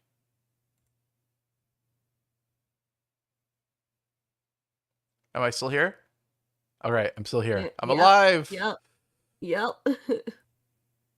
Well, hey, if anyone watching, I think the only person in chat at the moment is World of Kiwis, wants to pitch a subject to talk about. I'm kind of struggling at the moment. Happy to talk about pretty much anything.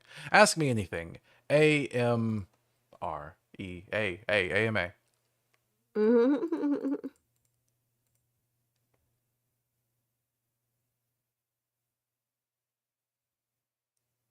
You want to go first, Kira? Ask me a question. um, what do you think of the Nether as a um a foil to the overworld in Minecraft? Like, Actually, you know what do what? you think of it logistically? Here's a hot take. I think the Nether, as part of Minecraft, was created in the early 2000s. I think the fact that the Nether crossing it takes less time than crossing the overworld, like it's a faster way to traverse the world. I It is my belief that that is deliberately inspired by Warhammer 40,000, because Warhammer 40,000 has a similar concept of the warp, which is like the underworld type of thing, the afterlife, and it's chaotic and terrible.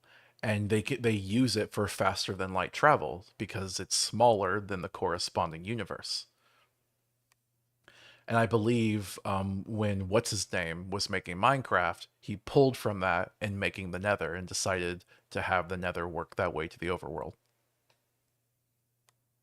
Yeah, I think you're completely right about that. And I don't blame him. I mean, the guy's terrible, but I think that's interesting, and I just thought it was fascinating to learn where that came from. I mentioned Mm-hmm. watching Bricky's Warhammer videos last stream, and I still think they're really good. I think the Warhammer lore is actually genuinely interesting. It's so grim dark that it wraps around to being edgy, or sorry, being interesting again. It's so edgy that it gets interesting again. Yep. World Kiwi says, I'm actually glad to know that the person I watch is a fellow fanfic writer. Oh, thank you. I'm not particularly experienced in it. Although I did write a lot of Fallout stuff for Fallout mods, and our entire series might be considered fan fiction, I guess. um, Mm-hmm. Speaking of Warhammer, I thought that Ancestors era Homestuck HS has Warhammer parody potential. This is a language I'm not familiar with. I'm sorry. I'm not a super Warhammer nerd. I only recently learned some things about it. This revelation about the warp is recent for me. Um, Yeah, Most of what I know is from Bricky's videos.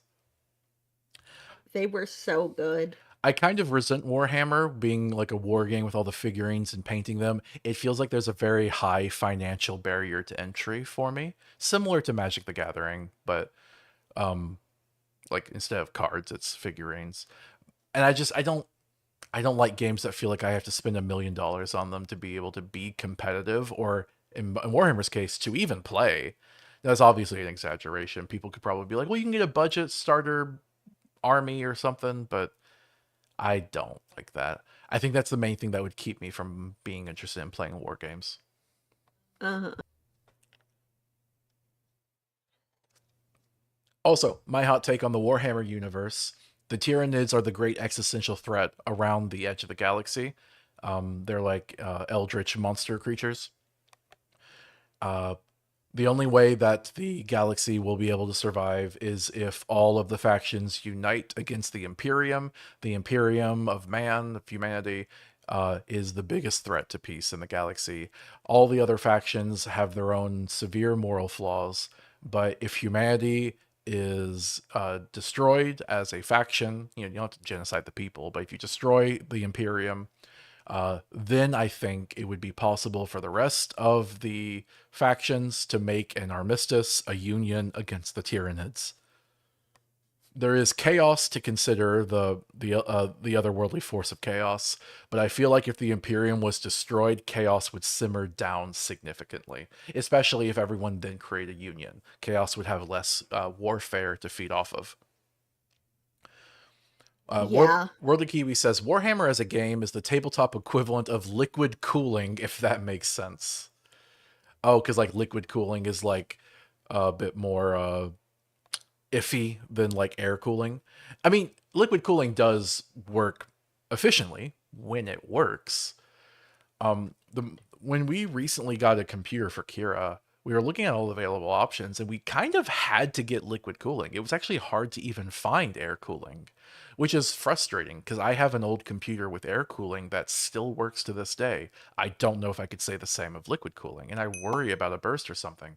Maybe I'm being paranoid, maybe the technology has gotten better, but I was actually genuinely frustrated that I couldn't find the alternative equipment. Why? Because it's outdated? It's not. It's not outdated. It's just that there's an it would be like if solar was a thing and then wind came out, like energy, and then people just stopped making solar because, well, wind is more efficient. And it's like, okay, maybe you're right, but maybe sometimes people just want the alternative solar. Yeah. Where the Kiwi says it's more expensive. That is also true. Yeah. Probably one of the most expensive TTRPGs. Well, liquid cooling is more expensive too.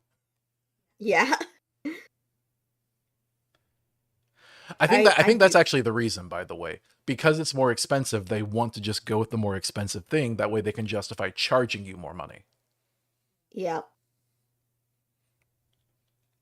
Makes sense.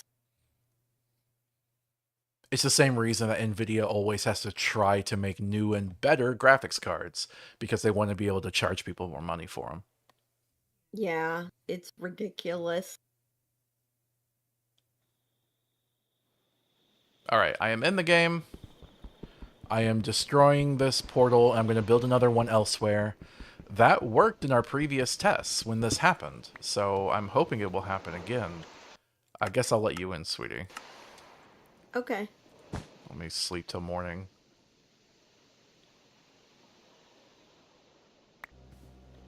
Alright. Let me just go somewhere else.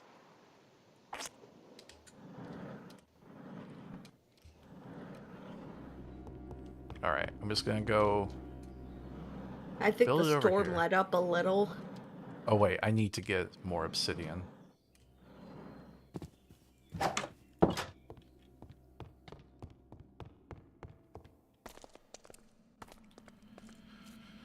Okay.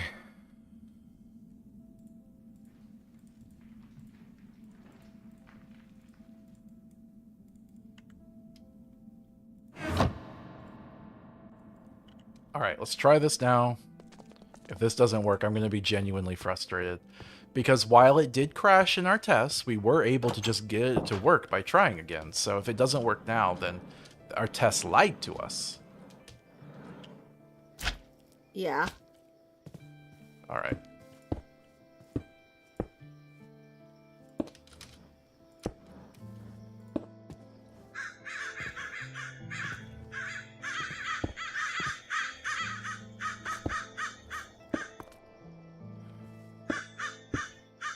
Oh, that's not the right size.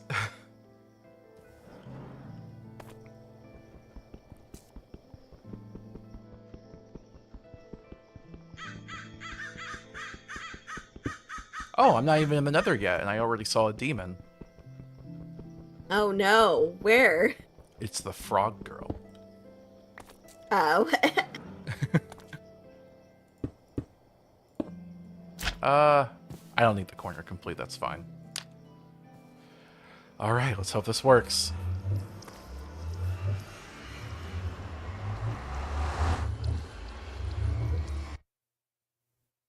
I am so angry. I am so angry that this isn't working. Why? Oh, did it crash again? It did. It did. It doesn't make sense. Yeah, it worked when we tested it. It doesn't make any sense.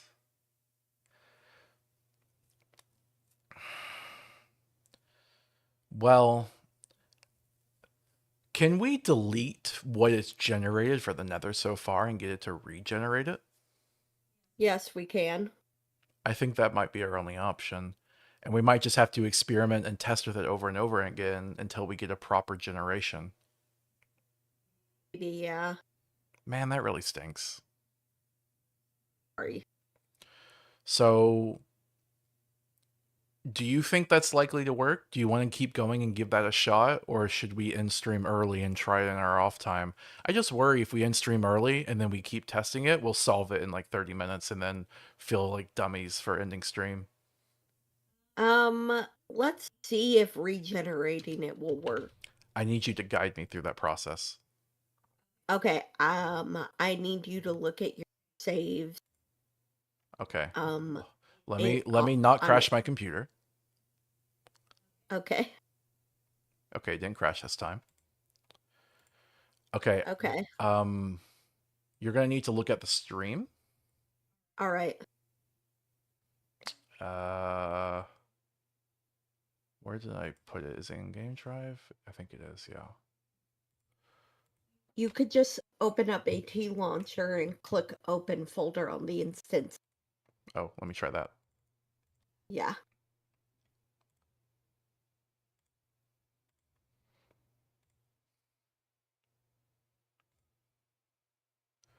Okay, I'm gonna show my screen. That's weird. Okay, there we go. All right, you see screen, sweetie? Yes. I'm in Minecraft. Now where? Saves.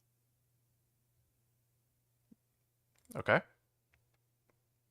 Sorry, stream is for me. K squared. K squared. Yep. Oh, okay. So we have a lot of dimensions Mm-hmm. is the thing. Mm-hmm. So we need to figure out which dimension folder is the Nether. So let me just look up what dimension number the Nether is. Okay. I'm sorry that this stream turned into such a tech support thing, people. It's dimension ID -1. So the one below dim1, dim -1, that's probably it. So click on that folder. Let's see what's in It it. says village is Nether here. Okay. Then Can yeah. you double check besides probably? I would like an answer more solid than probably.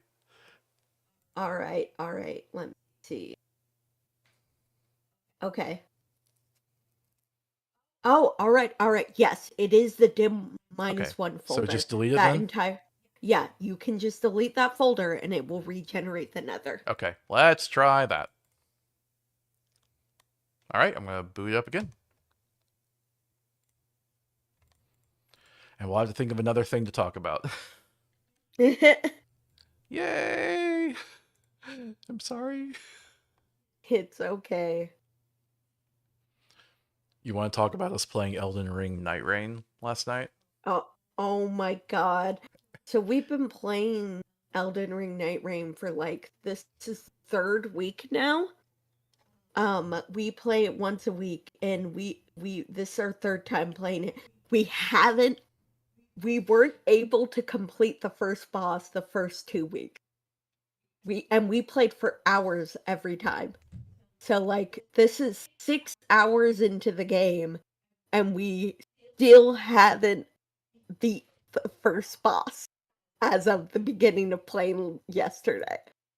And we finally beat it last night. Finally.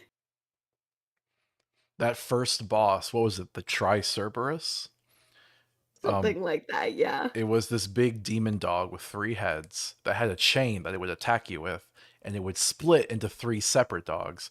We eventually had to come up with a strategy of like, anytime it splits, don't even attack, just run. If someone goes down, don't even try to revive them.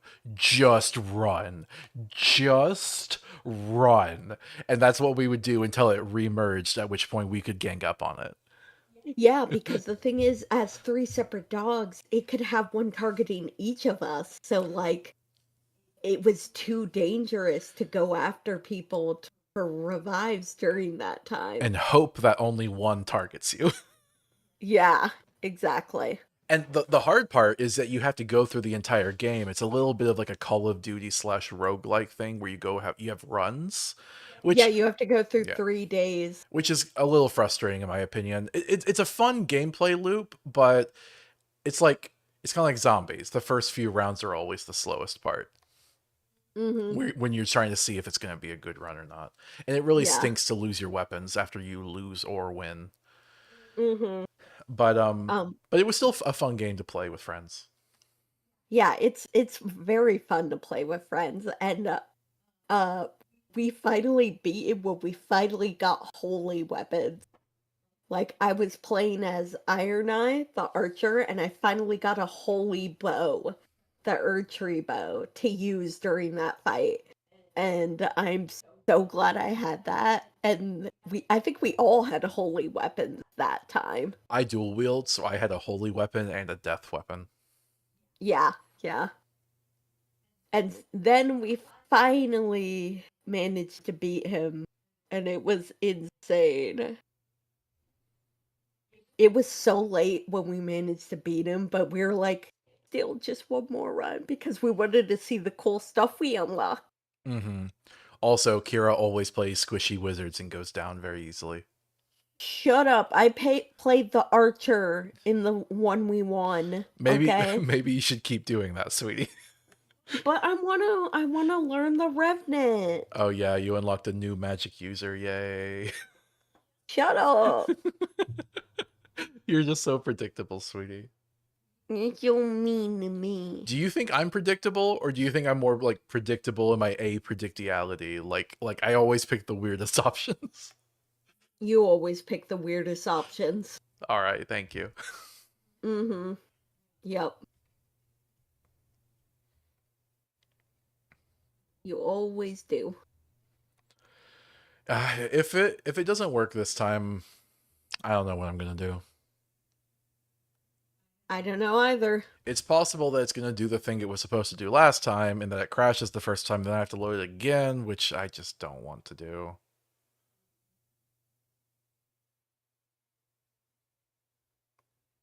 You know, never mind. What? I was gonna say I have the game up, so if you gave me a copy of the save, I could generate another folder for you and you could just try using it. I don't feel like that would matter. Like, I don't know, maybe the issue is that I'm diverting some of my RAM to the stream as well, and it only worked when we weren't recording. That sounds weird, but stuff like that's happened before.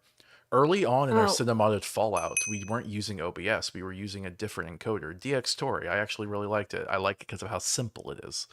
Um, but it turns out DxStory had a conflict with the EMB injector.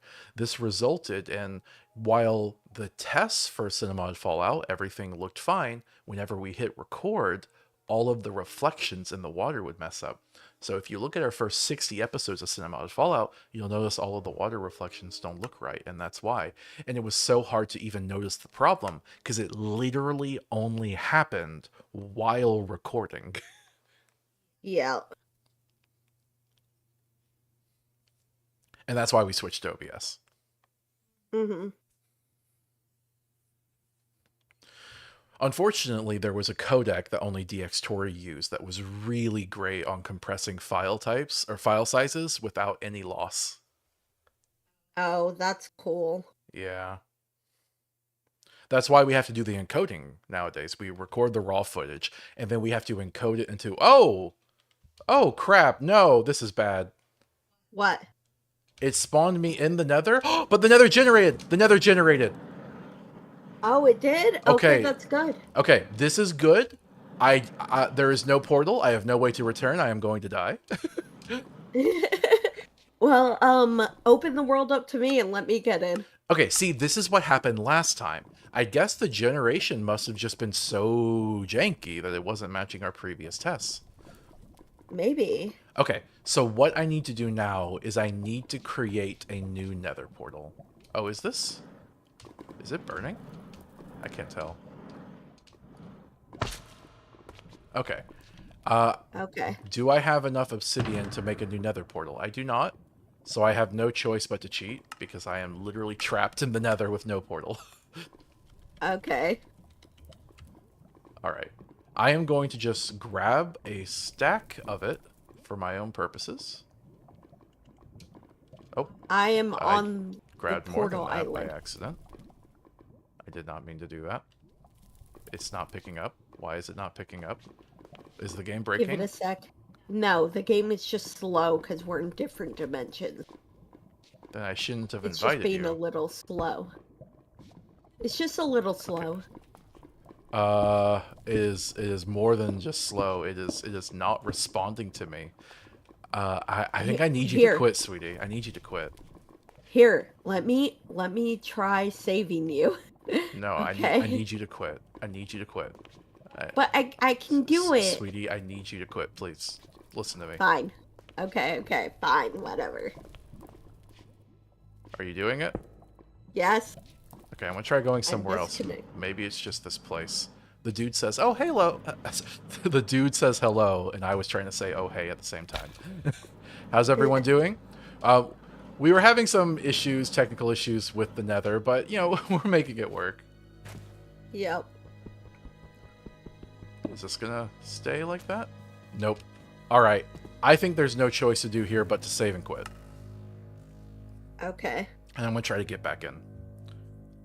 All right. I think though, if you do save and quit to the main menu, you should be able to load it just fine. Yes, but And just I think it's don't gonna open it up. I think it's going to crash again, and then I have to reload it.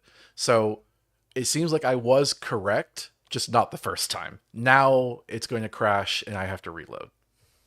Okay. But hopefully, when I reload, the world will already be generated, and it should work. That's my hope, anyway. Okay. But hi, the dude. We're just playing modded Minecraft. Talked about Homestuck earlier. Um, yeah, we have a cinemodded Fallout playthrough on the YouTube channel if you want to check that out. It's kind of our main thing. The streaming thing's a side thing. Mm-hmm. And we're gonna have to fill the air for 5 to 10 minutes as we wait for Minecraft to relaunch. Yep.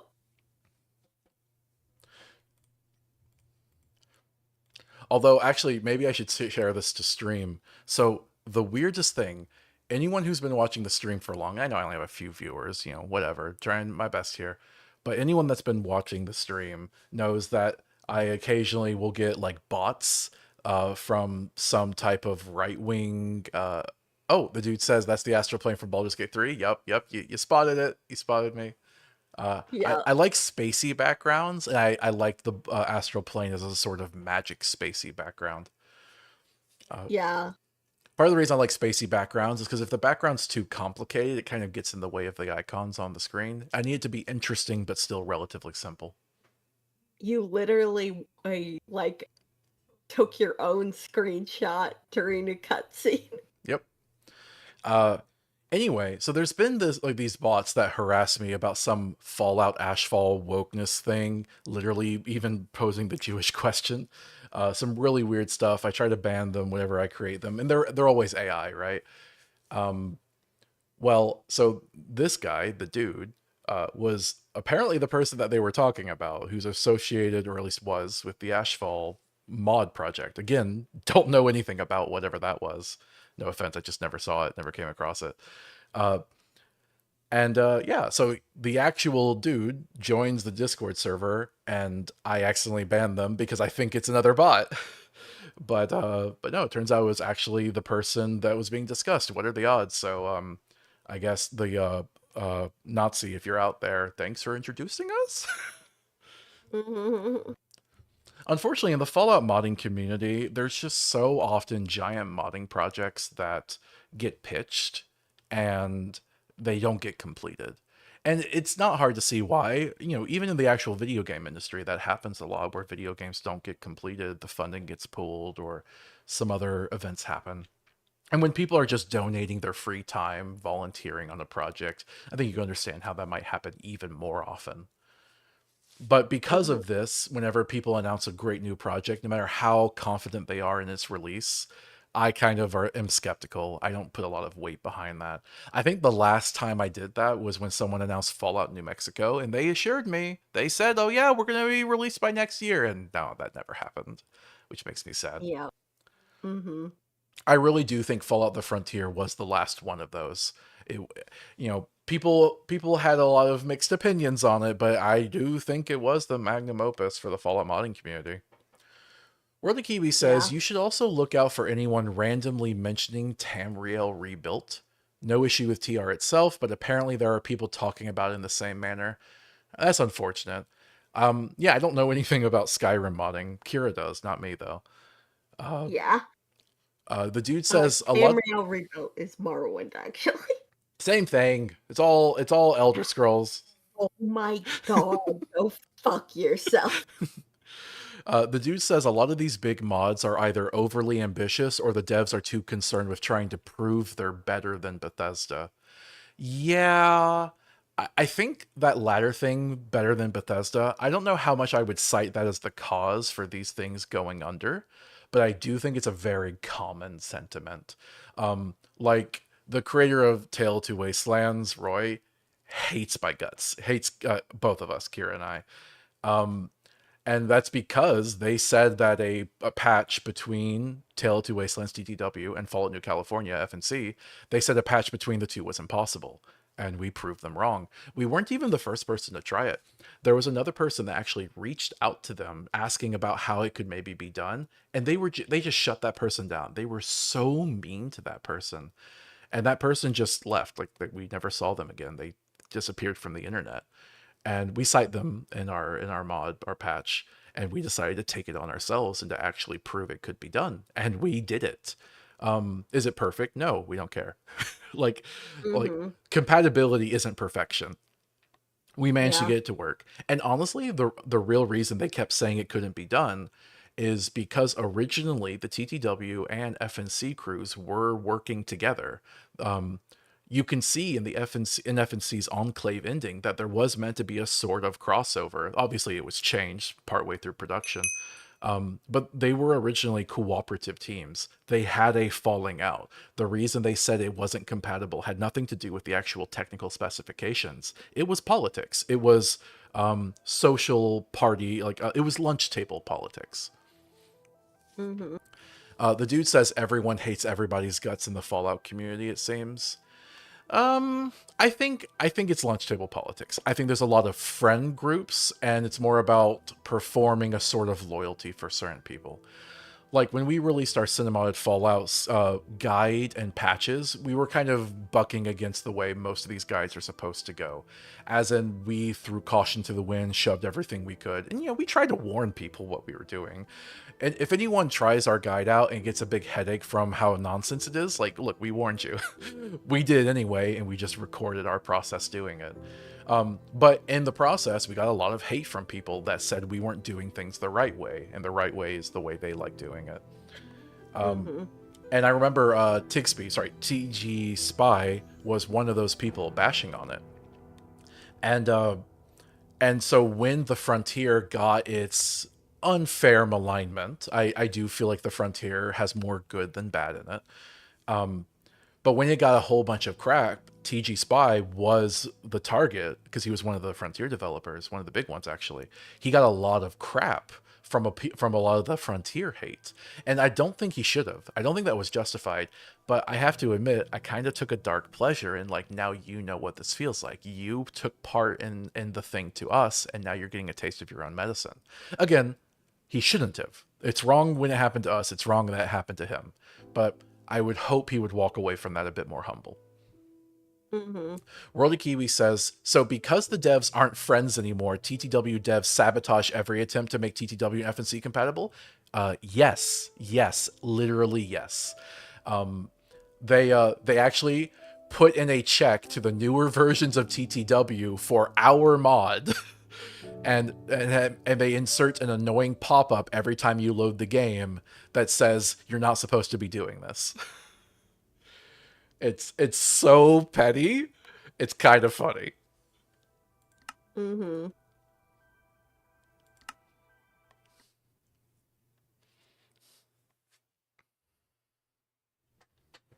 I didn't know that. Yep. That's so messed up. Our patch isn't officially for the newer versions. I think they're on version 2.4 or something now, whereas we originally made it for 2.2 and updated for 2.3. But I mean, look, we can't update our mods forever in perpetuity. It's a little annoying sometimes how we'll make patches for mods and the people that make those mods will keep updating them. And it's like, look, your mod's already good. Can you stop, please? Mm-hmm. Okay, I have loaded. The dude says it kind of reminds me of how there's beef between FNC and FTR because the Frontier allegedly did not let Frontier devs work on FNC. I haven't heard of beef between them particularly. I would imagine it's like lesser beef because FNC and the Frontier don't really directly contradict each other. FNC and TTW, like, they built in things that made them narratively incompatible. That's why there's a lot of lore stuff in our patch to connect the two to make them compatible. But it doesn't surprise me. There's a lot of needless, pointless drama. Yep. All right, sweetie, I'm going to make the portal before you get back in the game. All right. No, it's still not working. Oh, why? Really? The dude says it depends. As insane as it sounds, there are sometimes project nationalism in some projects that see enemy mods as competition. I believe that, and I think that's kind of petty, honestly. It's a cooperative thing, not a competitive thing.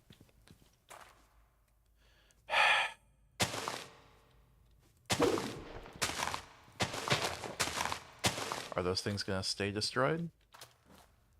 They are, but oh wait, I picked one up. Okay, okay, is it working now? Let's Did try it to. just need time? Maybe it just needed time to load. It seems to. It seems to be. Okay, okay. Let's try it now. Let's get out of here. Oh, we're trying to we're trying to fix the Nether portal because we ended up crashing when we first loaded the Nether and it stranded Oh, Kyle in the Nether. oh crap! Dark cow. Oh no! Oh no! Are you watching me? Yes. Dude, what are you trying to do with the Nether portal? Yeah, so I'm stuck in the Nether with no way back, so I'm trying to make a portal to get back. Mm-hmm. All right, I have to cheat because I don't have enough obsidian to get back. Yeah. Are you just gonna finish that portal? Yes. Okay. All right. All right. Please don't crash. Okay. Let's see if you can get back. Please don't crash. It Please. might load. It might load. Give it a sec. The map loaded. Nah. You think so? Curly Kiwi says, awesome eldritch entity versus evil and intimidating cow. Okay. It is my hope that now that I have returned, even though it crashed, when I load the game up again, I will be in the overworld. And now that the Nether is generated, we can just build portals to go back in between the two. That is my hope. Look, the game didn't even crash this time. That's progress. Yeah. We really should have done this off screen. Yeah. I will say though, I actually really do like Fallout: The Frontier. Our cinematic Fallout playthrough is us playing through what we feel like are the best mods ever made for Fallout New Vegas in a based leftist progressive role play, playing as our character Angel, and we want to play the Frontier, but no. How do I stop this? How do I stop this? Take your pickaxe out and destroy the stone above you. Look up and do it too. I'm trying. How do I teleport? How do I teleport? How do I teleport? /TP space and then the coordinates.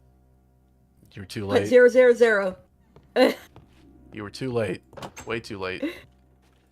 Well, go back to where you died. Don't teleport there, but go back to that area and get your stuff. All right. At least the game seems to be working now. Yeah. Okay.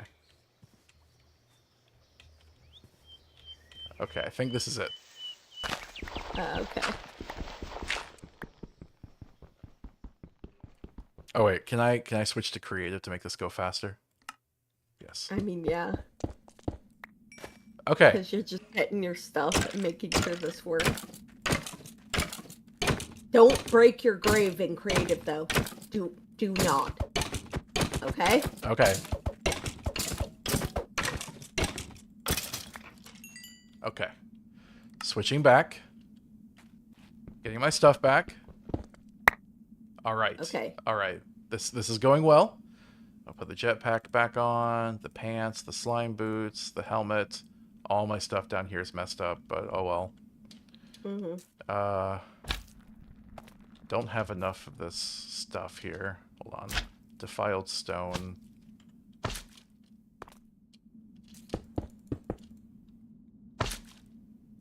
Wait, what is that? Oh, just ore.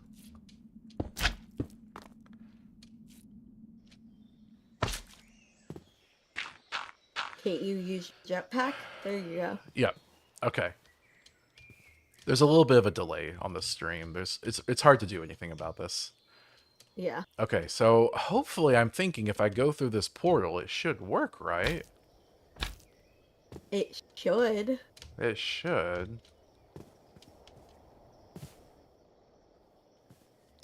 Are you gonna try? I'm wondering if I should go through this one or just make a new one. Maybe go through this one first.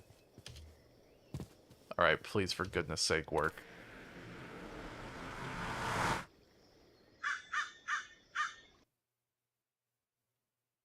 Come on, load. Load! It hates me. It hates me so much. It should load. It's already generated. What's the problem? Ah, great. I'm sorry, viewers. It's still not working. It's just stuck. Oh, no, it's frozen. Alright. I guess we're going to have to experiment with this. Not really sure what it's going to take to work, and we're going to have to end stream early. Next time we'll play the Nether for real next time. Sorry. Oh well. I appreciate everyone hanging around and watching. Dude, nice to see you come by. Worldly Kiwis, appreciate you watching. Anyone else that watches the VOD. Hope you guys like the Homestuck beginning. I think I'll talk about Disco Elysium next week. I'll stream at 11 a.m. Central Standard Time, US time. And like the stream if you haven't already. Hope you guys enjoyed, despite the technical difficulties. Again, we'll have that resolved by next week. Mm-hmm. I think I'm pretty good with Minecraft. Sorry, with Fallout modding. Kira is as well, but Kira's also really good with Minecraft modding, so hopefully she'll get that. Yep. Okay. Well, thank you guys. Have a good one.